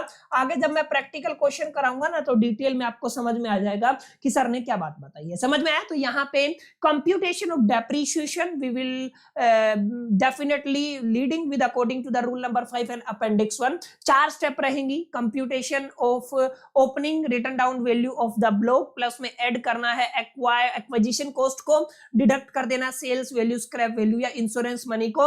चौथी स्टेप के अंदर depreciation is calculated on the opening written down value, plus में एडिशन, माइनस में सेल्स। ये आपको थोड़ा ध्यान में रखना है और आपको फाइनली आपका क्या मिल जाएगा, डेप्रिसिएशन मिल जाएगा। क्लियर है। अब एक बात और आप लोग छोटी सी नोट कर लीजिएगा, जब भी आप लोग रेट ऑफ डेप्रिसिएशन की बात करते हैं ना, तो अगर आप लोग बिल्डिंग को किस में यूज करते हैं, बिजनेस पर्पज से यूज करते हैं। अभी बताया था 10% डेप लगेगा, लगेगा, ठीक है। प्लांट एंड मशीनरी के ऊपर 15% डेप लगेगा, कंप्यूटर एंड सॉफ्टवेयर के ऊपर 40% डेप लगेगा, मोटर कार के ऊपर 15% डेप लगेगा, बुक के ऊपर प्रोफेशनल यूज में 40% डेप लगेगा, इंटेंजिबल एसेट के ऊपर 25% डेप लगेगा। इनको आपको लर्न कर लेना, याद कर लेना माय डियर फ्रेंड्स, ये आपके न्यूमेरिकल सोल्व करते वक्त आपको काफी हेल्प करेंगे। Rate are indicative as per the latest notification and may vary in update, ये आपको थोड़ा ध्यान में रखना है। ये जो रेट है भविष्य में बदलाव हो सकते हैं, और ये जो रेट हम बता रहे हैं लेटेस्ट नोटिफिकेशन के अकॉर्डिंग है, ठीक है। तो अगर आपको बिल्डिंग की बात करें, अगर बिल्डिंग बिजनेस पर्पस के लिए यूज हुई तो 10% रेदर देन उसके ऊपर 5% डेप लगेगा, प्लांट एंड मशीनरी के ऊपर 15% डेप लगेगा, जर्नल यूज में कंप्यूटर एंड सॉफ्टवेयर के ऊपर 40% डेप लगेगा, मोटर कार्स के ऊपर 15% डेप लगेगा, बुक के ऊपर प्रोफेशनल जो आपका यूज है उसमें 40% डेप लगेगा, इंटेंजिबल एसेट के अंदर आपका 25% डेप लगेगा। याद कर लीजिएगा, बहुत ज्यादा इंपॉर्टेंट ये लिस्ट रहेगी, इसी के बिहाफ पे मैं बार बार बोल रहा हूं, हम लोग न्यूमेरिकल सोल्व कर पाएंगे, ठीक है। एक इंपॉर्टेंट बात और है, एसएससी कब क्लेम कर सकता है डेप्रीशिएशन को, उसकी कुछ 3 कंडीशन है जिनको आपको याद रखना, ठीक है। पहली कंडीशन है ओनरशिप की, हम लोग इसके ऊपर बात कर चुके हैं। ओनरशिप क्या कहती है, the assessee must be owner, क्या होना चाहिए, ओनर। अब वो लीगल भी हो सकता है और बेनिफिशियल भी हो सकता है। Partial ownership is also qualify, ये बात कर चुका हूं। को ओनर हो चाहे ओनर हो, ओनरशिप चाहे आपकी कंप्लीट हो चाहे पार्शियली हो, ओनरशिप होनी चाहिए। यूज किस में होना चाहिए उसका, या तो बिजनेस के अंदर यूज हो या तो प्रोफेशन के अंदर यूज हो, ये आपको थोड़ा ध्यान में देना है।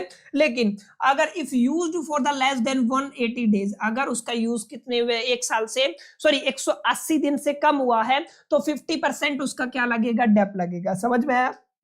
अगर यूज आपने 180 दिन से कम किया है तो डेप 50% लगेगा, इस बात को आपको ख्याल में रखना। और बिजनेस कनेक्शन होना चाहिए। ये तमाम बातें तो खैर हम अपनी स्लाइड में कर चुके हैं, इतनी एक बेसिक अंडरस्टैंडिंग आपकी डेवलप होगी कि ये बातें क्या कहते हैं, ठीक है। उसके बाद यहाँ पे अगर आप लोग देखेंगे तो कुछ कुछ बातें हैं, जैसे यहाँ पे 1-2 स्लाइड और है जिनको आपको अपने जहन में रखना जरूरी है। जैसे एडिशनल प्रोविजन पढ़ना जरूरी है। एडिशनल प्रोविजन के अंदर सेक्शन 43 सबसेक्शन 1 पढ़ना है, और अगर यहाँ पे देखेंगे सेक्शन 32 फर्स्ट सेकंड ए पढ़ना है। तो ये कुछ एडिशनल प्रोविजन है। जैसे एक्चुअल कॉस्ट की अगर आप लोग बात करते हैं तो कहां पे है, 43 के फर्स्ट के अंदर एक्चुअल कॉस्ट को एक्सप्लेन किया गया है। यहाँ पे क्या लिखा हुआ, depreciation is calculated on the actual cost. किसके ऊपर कैलकुलेट किया जाएगा, एक्चुअल कॉस्ट के ऊपर कैलकुलेट किया जाएगा। एक्चुअल कॉस्ट का मतलब जितने में आपने खरीदा, प्लस में उसके ऊपर कितना एक्सपेंस किया, और माइनस में उसके ऊपर सब्सिडी। समझ में आया? यानी कि आपने एक डेप्रिसिएशन एक एसेट खरीदा, उसके ऊपर एक्सपेंस किया, उसके अंदर से क्या माइनस कर दिया, सब्सिडी माइनस कर दिया, तो जो आपका प्राइस आएगा वो क्या होगा, एक्चुअल कॉस्ट होगा। और इसी के ऊपर आप लोग क्या कैलकुलेट करते हैं, डेप्ट कैलकुलेट करते हैं। समझ में आया? बहुत बेसिक बात है।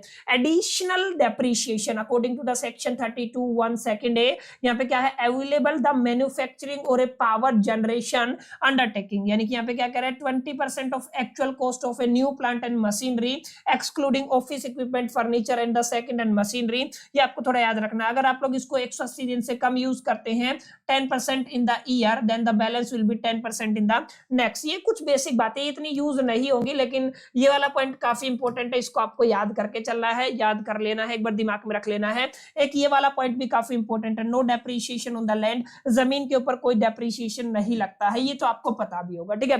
पहले वाला पॉइंट काफी इंपॉर्टेंट है, बाकी सब यूजलेस है एग्जामिनेशन के प्रोस्पेक्टिव से भी। और वैसे पढ़ना चाहे तो एक बार आप लोग अमर गए डेप्रिसिएशन ऑन द सक्सेशन और अमलगमेशन में आप लोग एक बार इसको रीड जरूर कर लीजिएगा। कुछ बातें हैं जिनका ख्याल रखना जरूरी है। फुल वैल्यू एडजस्टमेंट के अंदर क्या है, देखिए, if entire block ceases to the exist, माने ऑल एसेट सोल्ड और डिस्कार्ड, सारे एसेट को अगर आप लोग बेच देते हो तो सेल वैल्यू अगर आपका रिटर्न डाउन वैल्यू से कम है या सेल वैल्यू आपका रिटर्न डाउन वैल्यू से ज्यादा है, तो ध्यान रखिएगा जो डिफरेंस आएगा वो शॉर्ट टर्म कैपिटल लॉस होगा, यहाँ पे जो डिफरेंस आएगा वो शॉर्ट टर्म कैपिटल गेन होगा। समझ में आया? If even one asset remain depreciation continue on the block, इस बात को आपको अपने ख्याल में और जहन में रखना है।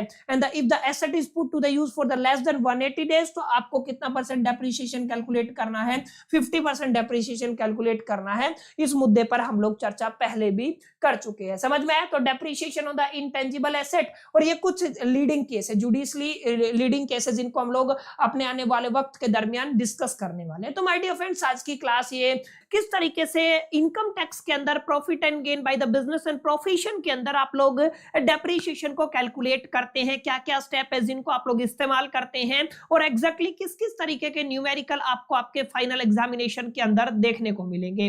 उम्मीद करता हूं आप सभी इस क्लास के दरमियान मेरे साथ आखिरी तक जरूर बने रहेंगे।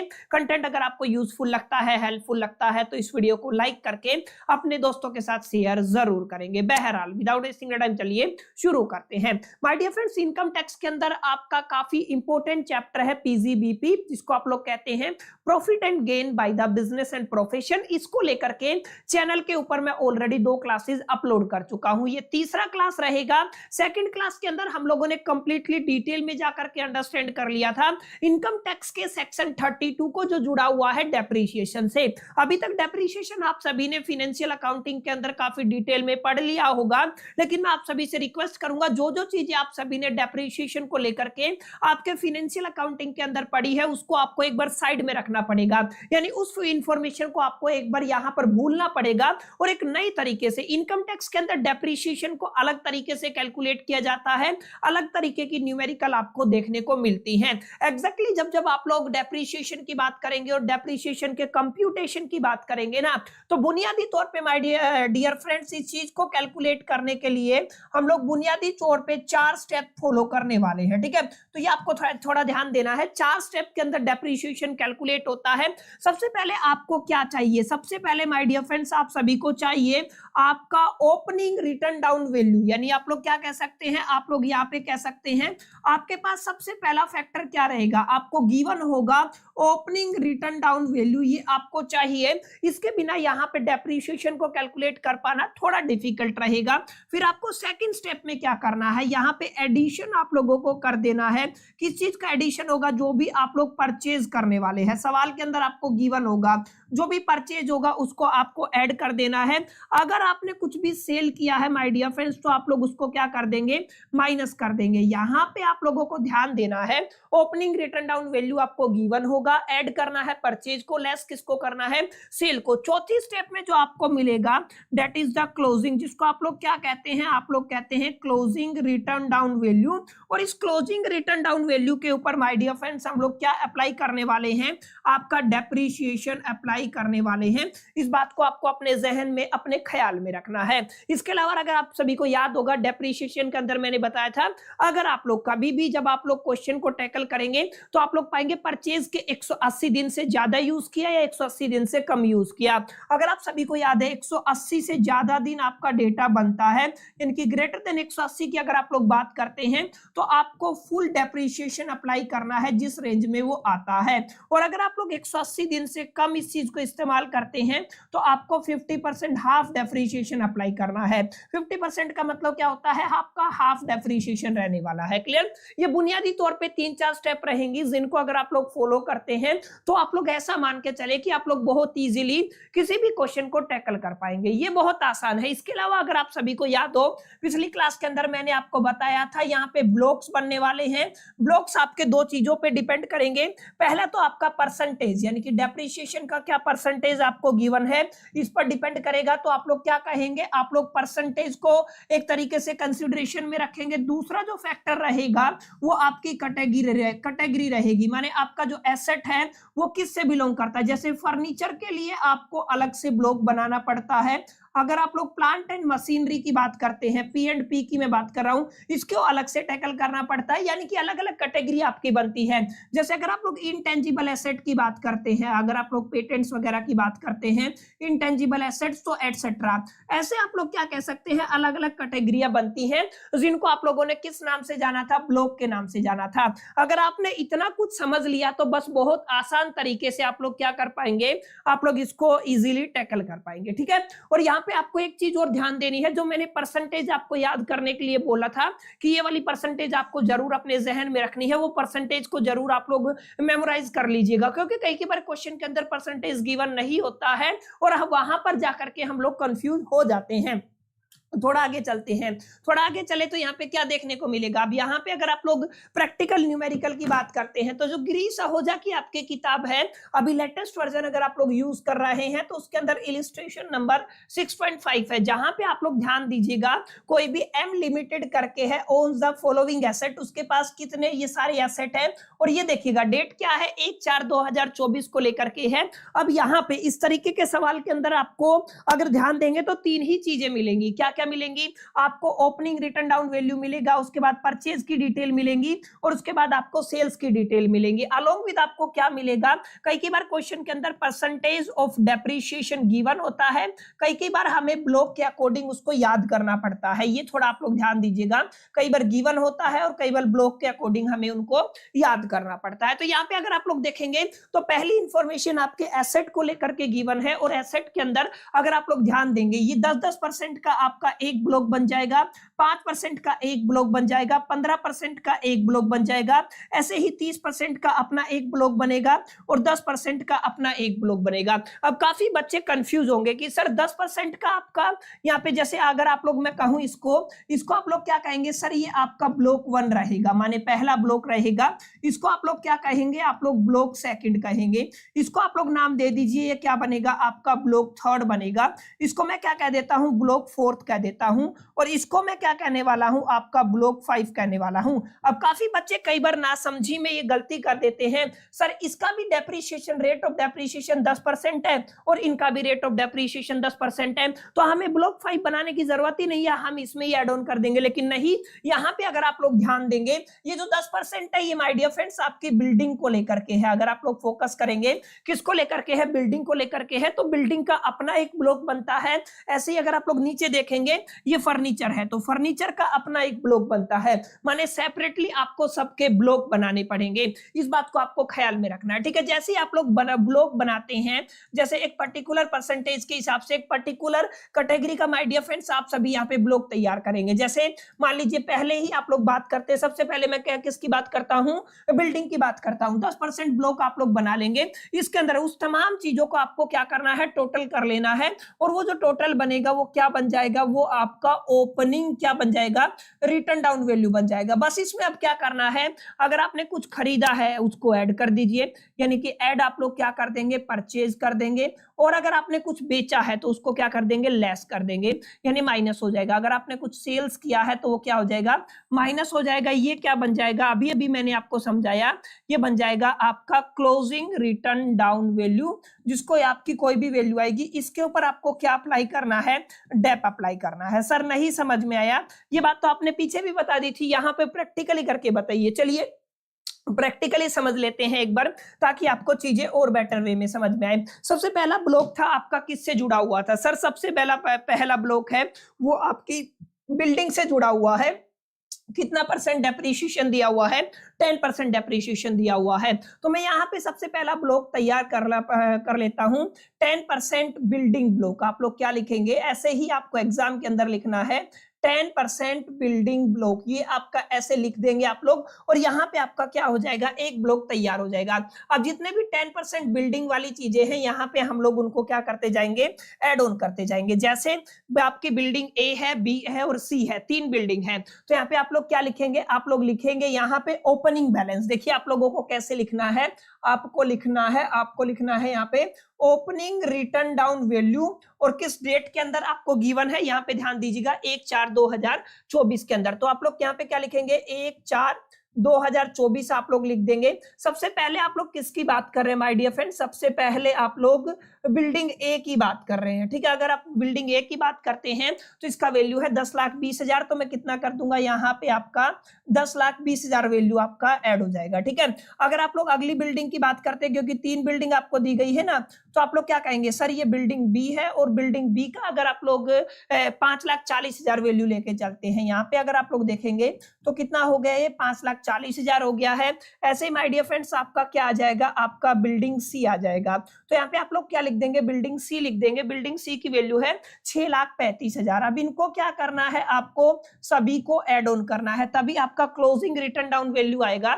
अगर आप लोग इनको ऐड कर देंगे तो देखिए कितना बनेगा, अगर आप लोग यहाँ पे लेके चलते हैं तो आपका 5 आ जाएगा। अब यहाँ पे 4 2 6 और 9 95 और आपका 15 और 15 और 6 21, 21,95,000 आपका क्या बना है माय डियर फ्रेंड्स, आपका एक तरीके से, रुकिए 1 मिनट, ये क्या हो गया आपका टोटल बना है। क्या बना है माय डियर फ्रेंड्स, आपका टोटल बना है। This is called the opening, इसको आप लोग क्या कहते हैं, आपका ओपनिंग बोलेंगे। दिस इज द ओपनिंग क्या है, रिटर्न डाउन वैल्यू है। अब अगर यहाँ पे अगर आप लोग गौर फरमाएंगे तो यहाँ पे आपको ऐड क्या करना है, ऐड करना है अगर कुछ परचेज हुआ है, ठीक है ना, आपका क्या हुआ है, कुछ परचेज हुआ है तो वो वाली वैल्यू यहाँ पे ऐड हो जाएगी। तो सर यहाँ पे तो आपका परचेज वाला डेटा गिवन ही नहीं है, इससे आगे क्वेश्चन आप लोग पढ़ेंगे तो परचेज वाला डेटा गिवन है, क्योंकि हम लोग 10% के ऊपर काम कर रहे हैं। तो जो जो परचेज हुए हैं एसेट उनकी वैल्यू यहाँ पे है। 10% कैटेगरी के अंदर मेरे को केवल एक एसेट दिखता है, बिल्डिंग एफ, जो हमने खरीदा है, ठीक है। तो हम बिल्डिंग एफ को यहाँ पे क्या कर देंगे, ऐड कर देंगे। तो यहाँ पे आप लोग क्या करेंगे सर, यहाँ पे हम लोग अपनी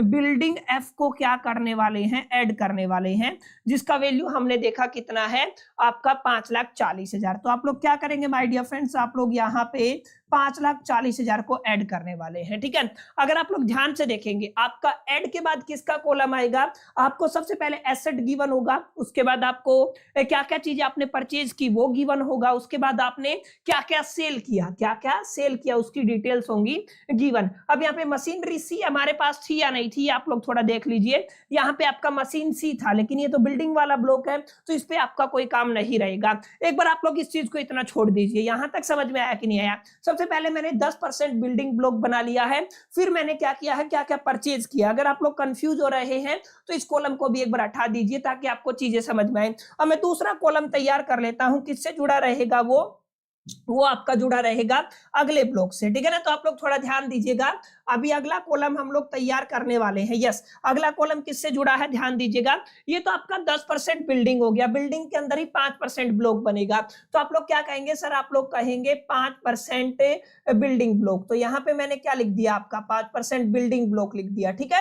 ऐसे ही आपको करना बिल्कुल आसान है, कोई ज्यादा डिफिकल्ट आपको यहाँ पे टास्क देखने को नहीं मिलता है। इजीली अगर आप लोग एक बार समझ गए ना तो क्वेश्चन को बहुत आसानी से क्या कर लेंगे, टैकल कर लेंगे।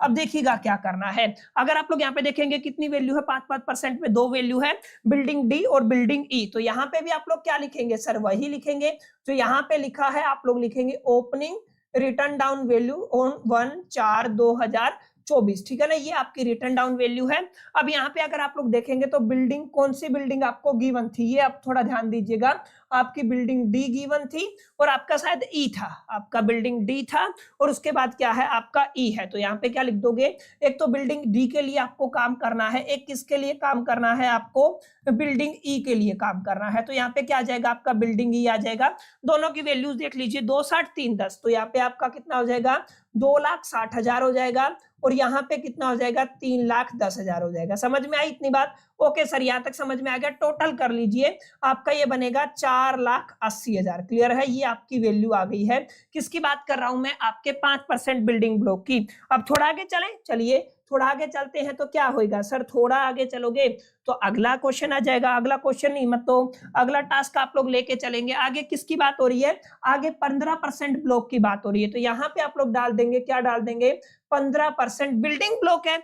यस, ये मशीनरी ब्लॉक है, ये क्या है, मशीनरी ब्लॉक है। तो 15% आप लोग क्या लिखेंगे, आप लोग लिखेंगे सर 15% मशीनरी ब्लॉक तैयार करना है। ओके, नो प्रॉब्लम, नाम ही तो बदला है, बस चीजें ही तो आपको एक तरीके से कैलकुलेट करनी है, बाकी तो बिल्कुल सिंपल है। यहां तक आई होप कि आपको चीजें समझ में आई होंगी। अब यहाँ पे ध्यान दीजिएगा, क्या क्या चीजें हैं, वही सबसे पहले तो आप लोग क्या लिखेंगे, आप लोग लिखेंगे यहाँ पे ओपनिंग रिटर्न डाउन वैल्यू, किस डेट की बात हो रही है, 1/4/2024 की बात हो रही है। क्या क्या चीजें गिवन है, 15% के अंदर 2 ही चीजें हैं, एक मशीन ए है, एक मशीन बी है। तो यहाँ पे आप लोग क्या लिखेंगे, आप लोग लिखेंगे यहाँ पे आपका एक तो आ जाएगा मशीन ए और यहाँ पे दूसरा क्या आ जाएगा, आपका मशीन बी आ जाएगा। दोनों की वैल्यूज देखिए कितनी गिवन है, दोनों की वैल्यू गिवन है, मशीन ए की 182, 165। तो यहाँ पे लिख देंगे 1,82,000 और यहाँ पे अगर आप लोग देखेंगे 1,65,000, या 62, ठीक है 65,000 है। ओके 1,65,000 टोटल कीजिए माय डियर फ्रेंड्स, कितना हो जाएगा 000। यहाँ पे अगर आप लोग करेंगे 7, 8 और 14 और यहाँ पे कितना हो जाएगा 3,47,000 हो जाएगा। यहाँ तक आई होप कि आपको समझ में आया होगा। एक और पेज ले लेते हैं। अब आगे क्या करना है, आगे ध्यान दीजिएगा। अब हमें चलना है 30% वाले स्लैब के ऊपर या रेट के ऊपर। 30% के अंदर क्या है, मशीन गिवन है, तो यहाँ पे 30% मशीनरी ब्लॉक बन जाएगा। आगे हमें क्या करना है सर, हमें 30% मशीनरी ब्लॉक बनाना है। अब 30% वाला आ जाएगा ना, तो आप लोग क्या कहेंगे 30% मशीनरी ब्लॉक आपका क्या हो गया है, तैयार हो गया है। अब देखिएगा इसको कैसे टैकल करना है, ये भी उसी तरीके से ही होगा, कोई अलग मेथड थोड़ी ना लगाएंगे यहाँ पे। चलिए अब 30% के अंदर कितने आइटम है ये देख लीजिए। आपका मशीन सी है और डी है और उसके बाद ई है, तो हम लोग लिख देंगे सी डी और ई। यहाँ पे आप लोग क्या लिखते हैं सर, यहाँ पे लिखा जाता है आपका opening written down value on 1/4/2024। और यहाँ पे अगर आप लोग ध्यान देंगे तो आपका मशीन सी है, फिर डी है और फिर क्या है आपका ई है। एक बार क्रॉस वेरीफाई जरूर कर लीजिएगा। कई बार क्या होता है क्वेश्चन को सोल्व करते टाइम कई चीजें दिमाग में रह जाती है, जिनकी वजह से हो जाता है कैलकुलेशन एरर। उसमें इतना बड़ा आपको ज्यादा सोचने की जरूरत नहीं। सी डी ई है। ओके हमने क्या लिया, सी डी ई वैल्यू देख लीजिए 50,000, 1,10,000 और आप नहीं 45, 50, 1, 10, ठीक है। तो यहाँ पे क्या लिखेंगे 45,000 है। ओके आपका कितना है, फिर 50,000 है। ओके फिर कितना है आपका 1,10,000 है। ओके तो यहाँ पे हम लोग क्या लिखेंगे 1,10,000 लिख देंगे। एक बार इनको भी टोटल कर लीजिए, कितना बनता है देखिए जरा, 45 ये 50, ये तो देखिए आपका अगर आप लोग देखेंगे तो ये 1,60 हो गया। 1,60 और 40 2,05,000 करीब करीब कितना बनेगा आपका 2,05,000 बनेगा। एक बार क्रॉस वेरीफाई जरूर कर लीजिएगा कैलकुलेशन को, ताकि हमसे कोई मिस्टेक ना हो जाए, ठीक है ना। अगर आप लोग देखेंगे 1, 10, 50, 1,60 और 40 2,05,000, ठीक है। Okay done. यहां तक आई होप कि आपको समझ में आया होगा। एक 10% का कैटेगरी और है, ये आपके फर्नीचर का है, तो यहीं पे हम लोग बना लेते हैं। 10% की कैटेगरी किससे जुड़ी हुई है, फर्नीचर से जुड़ी हुई है, ठीक है। तो यहाँ पे हम लोग लिख देंगे किसका ब्लॉक बनेगा 10% फर्नीचर ब्लॉक, ठीक है ना। तो आप लोग इसको जरूर पढ़ लीजिएगा, फर्नीचर ब्लॉक। जिन बच्चों को समझ में नहीं आ रहा सर ये ब्लॉक क्या लफड़ा है, तो आपको पिछली क्लास देखनी पड़ेगी। अगर आप लोग समझना चाहते हैं ना तो पिछली क्लास आपको हर कीमत पे देखनी पड़ेगी, वरना छोड़ दीजिए चैप्टर, आपको नहीं समझ में आएगा, डिफिकल्टी होगी, ठीक है ना। क्योंकि इनकम टैक्स के अंदर प्रैक्टिस मांगती है चीजें, कॉन्सेप्ट आपको बिल्ड करना पड़ता है। फर्नीचर ए और फर्नीचर बी आप लोग यहाँ पे डाल दीजिएगा। तो मैंने क्या किया, फर्नीचर ए डाल दिया और यहाँ पे मैंने क्या किया, आपका फर्नीचर बी डाल दिया। ए और बी के अंदर वैल्यू और देख लीजिए एक बार, 1,10,000 और 8,000 है, तो टोटल कितना हो जाएगा 1,10,000 हो गया और फिर कितना है आपका 8,000 है। क्लियर है। यहाँ पे टोटल करेंगे तो कितना हो जाएगा 1,18,000 हो जाएगा। समझ में आया। Okay sir done. यहां तक जो आपको पहली इंफॉर्मेशन दी थी क्वेश्चन के अंदर वो क्या है, ओपनिंग रिटर्न डाउन वैल्यू आपकी एसेट की है। और मैंने क्या बताया था आपको 3 स्टेप पे चलना पड़ेगा my dear friends. Opening written down value आपने निकाल ली, अब आपको परचेज की इंफॉर्मेशन होगी और परचेज की इंफॉर्मेशन आपको ऐड करनी है। अब यहाँ पे ध्यान देंगे सेकंड क्वेश्चन के सेकंड पार्ट की तरफ, यहाँ पे जो मैंने बताया था ये आपकी परचेज एक्वायर की इंफॉर्मेशन है। यहाँ पे ध्यान दीजिएगा, पहले तो आप लोगों को ब्लॉक देख लेना। 15% के लिए आपका एक ब्लॉक बनने वाला है, ठीक है ना। 10% के लिए आपका एक अलग से ब्लॉक बनेगा और आपको ध्यान क्या देना है, 30% का 25% का एक अलग से ब्लॉक बनने वाला है। और अगर आप लोग ध्यान से देखेंगे ये आपका मशीन है और ये मशीन है, इन दोनों का एक ब्लॉक बन जाएगा। ध्यान क्या देना है, ध्यान ये देना है कि एग्जैक्टली जैसे अगर आप लोग 10% की बात करते हैं तो 10% डेप्रिसिएशन वाला चेक करना है और आपने कोई बिल्डिंग में 10% चेक करना है। अगर आप लोग देखेंगे 10% बिल्डिंग ब्लॉक ये रहा, यहाँ पे आप लोगों को क्या कर देना है, आपको ऐड कर देना है। आपने क्या खरीदा है, आपने बिल्डिंग खरीदा है। कौन सा बिल्डिंग खरीदा है, एफ बिल्डिंग खरीदा है। कितने में खरीदा है ये भी ध्यान दीजिएगा, आपने खरीदा है 5,40,000 में, तो यहाँ पे कितना आ जाएगा आपका 5,40,000 ऐड हो जाएगा। समझ में आया, इतनी बात समझ में आई कि नहीं आई। तो 5,40,000 आपका ऐड हो गया है। आगे देखिए आगे क्या गिवन है, आपको 15% वाला ब्लॉक चेक करना है मशीन के अंदर। किसके अंदर चेक करना है, मशीन के अंदर 15%। अगर आप लोग 15% मशीन की बात करते हैं, सर कहां पे 15% मशीन, ये रहा 15% मशीन है, मिल गया। यहाँ पे क्या क्या ऐड करना है, मशीन FGH ऐड करना है। तो हम लोग क्या करेंगे, मशीन ऐड कर देंगे। क्या ऐड करना है आपको, एक तो मशीन F ऐड करना है और एक आपको मशीन जी ऐड करना है और एक आपको मशीन एच ऐड करना है, तो कर देंगे, कोई दिक्कत नहीं है। यहाँ पे इन सब की वैल्यूज यहाँ पे क्या करनी है, ऐड करनी है। अगर वैल्यूज की बात करते हैं तो कितनी है, देखिए यहाँ पे है आपकी 1,12,4,62, ठीक है, 1,12,4 और 62 यानी कि 1,12,000 है। ओके, फिर कितनी है, 4,000 है, फिर कितनी है आपकी 62,000 है। क्लियर है, ये आपको थोड़ा ध्यान में देना है। ये सब ऐड हो गया है, चलिए आगे चलते हैं। आगे क्या है, अब आगे देखिए, अगर आप लोग 30% की बात करते हैं, 30% के अंदर मशीनरी देखना है आपको, ठीक है, तो 30% के अंदर मशीनरी ये रहा, आपको यहाँ पे क्या कर देना है, ऐड कर देना है। किसको ऐड करेंगे, मशीन आई को ऐड करेंगे। 16,000 का कीमत है, तो आप लोग यहाँ पे क्या करेंगे सर, आप लोग कहेंगे सर मशीन आपकी है आई और कितनी कीमत है उसकी, 16,000 है। ऐड करना है माय डियर फ्रेंड्स, ये क्या करना है आपको, ऐड करना है। आगे देखिएगा, आगे क्या गिवन है, 1 मिनट, इसको मैं थोड़ा हटा देता हूँ इस लाइन को। यस, आगे देखिए, आगे क्या है, आपको देखना है 25% और 25%, 1 मिनट कहाँ पे गया, हाँ 25% हमें किस में देखना है, आपका पेटेंट्स है और आपका क्या है, ये आपका पेटेंट्स और टेक्निकल नो हाउ, ये दोनों ही चीजें माय डियर फ्रेंड्स आपके इनटेंजिबल एसेट में आती है। ठीक है, आप लोग क्या कहेंगे, ये क्या है आपके इनटेंजिबल एसेट्स, और इनटेंजिबल एसेट्स का ब्लॉक हमारे पास आया नहीं। अगर आपका ब्लॉक एग्जिस्ट नहीं करता है तो आप लोग एक ब्लॉक क्रिएट कर लेंगे इनटेंजिबल एसेट के नाम से। ठीक है, तो आप लोग क्या कहेंगे, आप लोग कहेंगे सर हमारा ये इनटेंजिबल एसेट का ब्लॉक है। ठीक है, तो अगर आप लोग कहेंगे इंटेंजिबल एसेट का ब्लॉक है, ये लो हो गया तैयार इंटेंजिबल एसेट। और यहाँ पे क्या क्या चीजें करनी है बस वो थोड़ा ध्यान दे लीजिएगा। अगर मैं ओपनिंग रिटर्न डाउन वैल्यू की बात करता हूँ, ठीक है, ओपनिंग रिटर्न डाउन वैल्यू किसकी बात हो रही है, 1/4/2024 की, तो यहाँ पे कितना बैलेंस है, आप लोग मान के चले यहाँ पे बैलेंस है आपका नील, यानी कि कितना है आपका 0 है। लेकिन आपने कुछ एसेट खरीदे हैं, क्या किए हैं, खरीदे हैं। क्या क्या खरीदे हैं वो ध्यान दीजिएगा।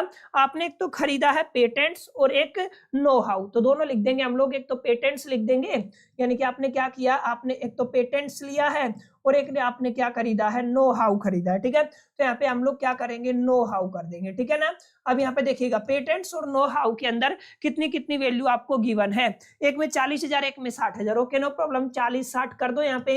ये कितना हो गया, 40,000 हो गया है और ये कितना हो गया है आपका 60,000 हो गया। ठीक है, यहां तक समझ में आया होगा।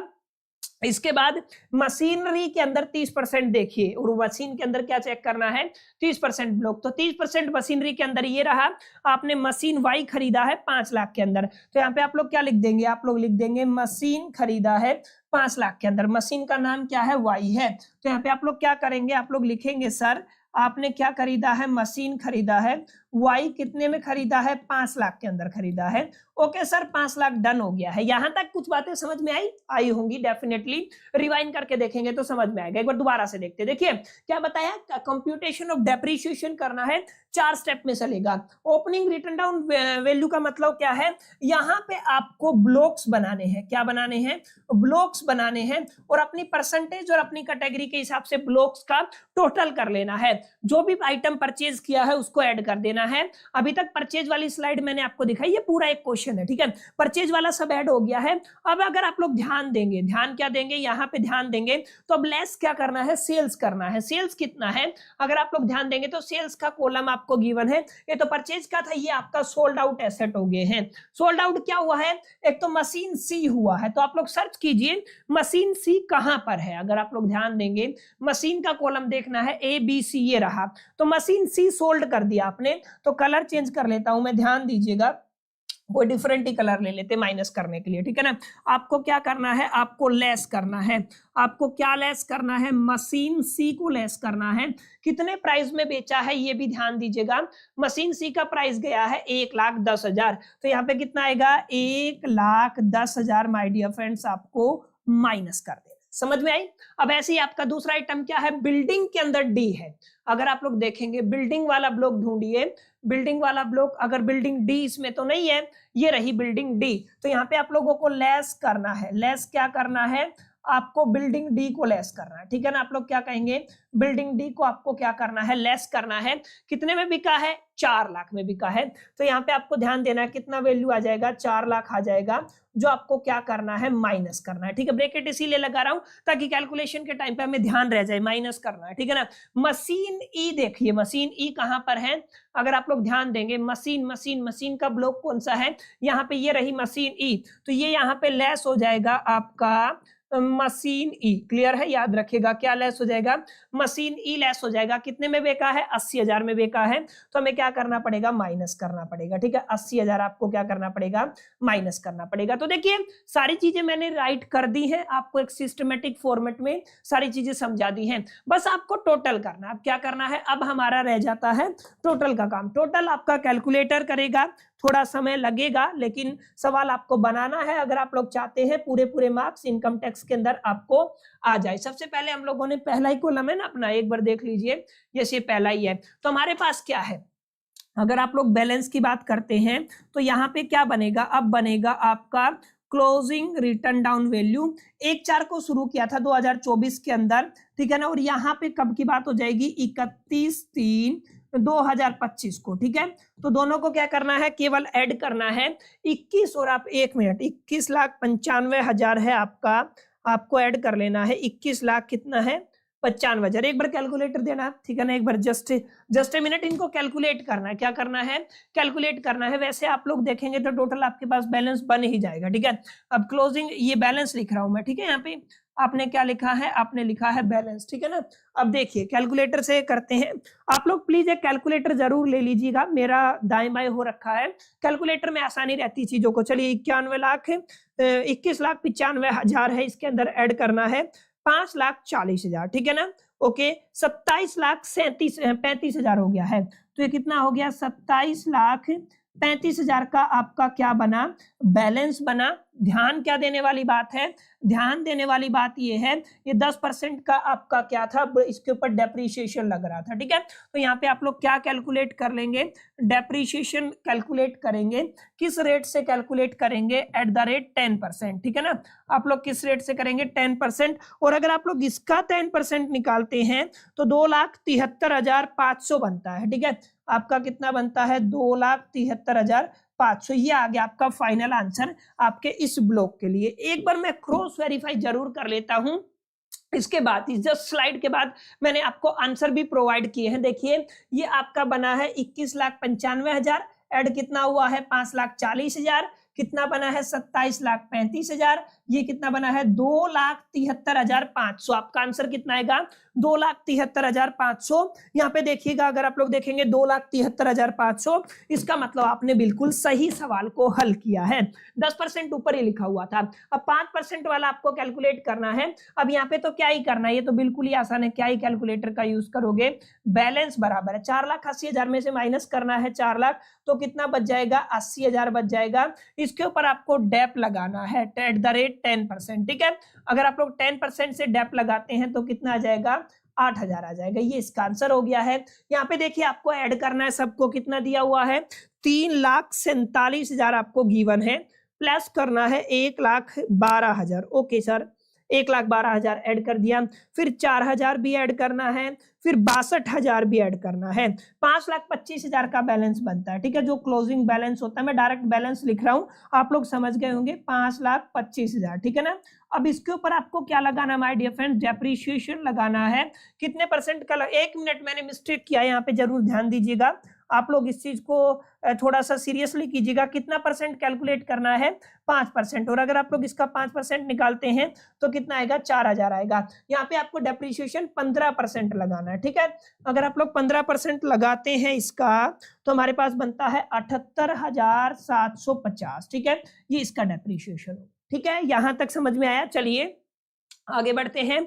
आगे क्या करना था हमें, ये ऐड करना है, ये लेस करना है। तो देखिए आपका 2,05,000 आपको गिवन है, ओके, क्या गिवन है आपको, 2,05,000 गिवन है, प्लस में कितना करना है आपको, 16,000 करना है, प्लस में 5 लाख करना है, ठीक है ना। ध्यान दीजिएगा, 5 लाख ऐड करना है, ठीक है।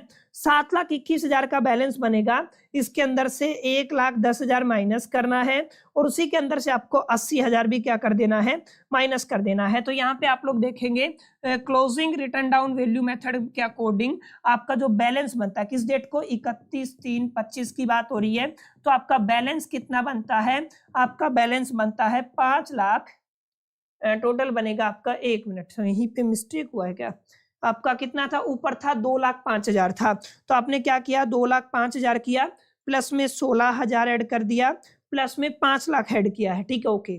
कितना किया है, 5 लाख किया है, तो 7,21,000 का बैलेंस बनेगा, 1,10,000 माइनस कर देंगे और माइनस में 80,000 कर देंगे, ठीक है, 5,31,000 ही बनेगा, ठीक है। तो ये कितना बना, 5,31,000 बना। डेप्थ कितना लग रहा है, 30%, तो इसका कितना निकाल लेंगे, 30%, 159,300। तो अगर आप लोग यहाँ पे डेप्थ कैलकुलेट करते हैं एट द रेट 30% के हिसाब से, तो कितना कैलकुलेट होता है, 159,300। समझ में आई इतनी बात, आई होप कितनी समझ में आई होगी। यहाँ पे तो कुछ है नहीं, सीधा सीधा हिसाब है, 1,10,000 के ऊपर ही डेप्रिसिएशन लगाना है, कितना परसेंट लगाना है, 10% लगाना है, तो कितना हो जाएगा, 11,800 हो जाएगा, कोई दिक्कत नहीं है, ठीक है। इसका आंसर आपको मेरे को कमेंट बॉक्स में बताना है, इसका कितना डेप्रिसिएशन बनेगा, आंसर बताइए कमेंट बॉक्स में। अगर आपको कॉन्सेप्ट समझ में आ गया है तो बहुत इजीली आप लोग इसको टैकल कर पाएंगे, ठीक है। तो आपको कमेंट बॉक्स में जरूर बताना है इसका क्या आंसर बनता है। एक बार वेरीफाई करना चाहें तो कर सकते हैं, यहाँ पे देखिएगा, अगर आंसर शीट पे जाते हैं और क्या क्या गिवन है, देखिए आपका कितना बना है, यहाँ पे 8,500,000 बना है। किसकी बात हो रही है, ब्लॉक 2 की बात हो रही है, 5% वाले की। देखिए ध्यान से, ब्लॉक 2 5%, ठीक है ना, 5% वाला कहाँ पे है आपका, यहाँ पे कितना है, 5% है, ठीक है। ये कितना हो गया आपका, 2,60,000। ओहो, यहाँ पे मैंने मिस्टेक किया है, देखिए यहाँ पे एक मिस्टेक और कर दिया मैंने। यहाँ पे क्या बना है, ये आपका 3 और 2 5, ठीक है, ये ठीक है, थोड़ा सा यहाँ पे मैंने कैलकुलेशन में गड़बड़ किया है। कैलकुलेशन क्या आएगा यहाँ पे, ये 60 और 10 70,000 हो जाएगा, और आप अगर यहाँ पे ध्यान देंगे ना, तो 3 और 2 कितना हो जाएगा, 5 लाख हो जाएगा। 5,70,000 में से हमें माइनस करना है 4 लाख, ठीक है ना, तो 1,70,000 बचेगा, ठीक है। 1,70,000 का अगर आप लोग डेप लिखाते हैं, 17,000 का आधा कर दीजिए, कितना बनेगा, 8,500, ठीक है। तो यहाँ पे कितना आ जाएगा, 8,500। तो एक बार जरूर इसको, कैलकुलेशन फैक्टर कई बार हो जाता है, कई कैलकुलेशन दिमाग में चलती है ना, मिस्टेक हो जाती है, तो प्लीज इस चीज को आप लोग अवॉइड कीजिएगा और प्रॉपर तरीके से आंसर को मैच कर लीजिएगा। अगला आंसर कितना आया है, 78,750, एक बार मैच कर लीजिए, आई होप यही होना चाहिए, 78,750। उससे आगे अगर आप लोग कैलकुलेट करते हैं 4 मशीनरी 30% का, अगर मशीन 30% वाला निकाला है, तो देखिए 159,300 मैच कीजिए, कितना है, यहाँ पे भी आई थिंक कैलकुलेशन में कहीं पे मिस्टेक है, एक बार जरूर देखिएगा इसको। यहाँ पे कहीं पे मैंने कैलकुलेशन में अगर मिस्टेक किया है तो इसको एक बार जरूर करेक्ट कर लीजिए, कहीं ना कहीं कोई डिजिट छूट गया है, ठीक है, इसको जरूर करेक्ट कर लीजिएगा। इसको भी कीजिएगा, इसको भी कीजिएगा, इस तरीके से आप लोगों को बिल्कुल सिंपल है, 4 स्टेप पकड़े, चारों स्टेप को अगर आप लोग बहुत अच्छे से मास्टर कर लेते हैं, टैकल कर लेते हैं, तो इजीली हर एक क्वेश्चन को यहाँ पे बना पाएंगे, ठीक है। तो माय डियर फ्रेंड्स, इस तरीके के सवाल आपको देखने को मिलते हैं। पूरा एक सवाल था, मैंने अलग अलग स्लाइड में ब्रेक इसलिए किया है ताकि चीजें आपको समझ में आए, इकट्ठा सवाल देख के आप डर ना जाए, ठीक है ना। तो इस तरीके का सवाल अक्सर एग्जाम के अंदर आता है, और मैं इस क्वेश्चन को बोलूंगा वेरी वेरी इंपॉर्टेंट एग्जामिनेशन के लिहाज से, ठीक है। आप चाहे एसएल के स्टूडेंट है, रेगुलर के हैं, एनसी वेब के, कोई फर्क नहीं पड़ने वाला, बाद में रिग्रेट होगा, सेम सवाल आपको देखने को मिलेगा आपके फाइनल क्वेश्चन पेपर के अंदर, ठीक है। तो उम्मीद करता हूं माय डियर फ्रेंड चीजें आपको समझ में आई होंगी। कुछ बच्चों को आंसर की हेल्प होती है, तो आंसर अब की बार मैंने अटैच करवा दिए टीम को बोल के, एक बार वेरीफाई कर लीजिएगा, आपको पता चल जाएगा कहीं पे मिस्टेक हुआ है तो आप लोग उसको रेक्टिफाई कर पाएंगे। डेप्रिसिएशन सबको नीचे क्या करना है, आपको ऐड कर देना है, समझ में आई। तो कुछ इस तरीके के सवालात माय डियर फ्रेंड्स आपसे अक्सर एग्जामिनेशन के अंदर इस पर्टिकुलर चैप्टर से जुड़े हुए पूछे जाते हैं। उम्मीद करता हूं अभी तक की चीजें आपको समझ में आई होंगी। अगर सेशन आपको अच्छा लगा, पसंद आया, यूजफुल लगा, तो वीडियो को लाइक करना ना भूलिएगा, दोस्तों के साथ शेयर जरूर कीजिएगा, अपना फीडबैक कमेंट बॉक्स में जरूर लिखा करें ताकि वीडियो को एक अच्छी रीच मिल सके और हमारा मोटिवेशन भी थोड़ा हाई हो सके और मैं आप सभी के लिए अच्छे से अच्छा कंटेंट ला सकूं। बाकी कोई सजेशन देना चाहते हैं तो वो भी दे सकते हैं, आपके सजेशन आने वाले वीडियोस को हेल्प इंप्रूव करने में काफी हेल्प कर सकते हैं। बाकी इतना लंबा आप सभी ने मेरे को सुना, आखिरी तक बने रहे, आप सभी का तहे दिल से शुक्रिया, थैंक यू, धन्यवाद। चलिए अगले पार्ट के अंदर मिलते हैं, जब तक के लिए मैं तो all the best, keep learning.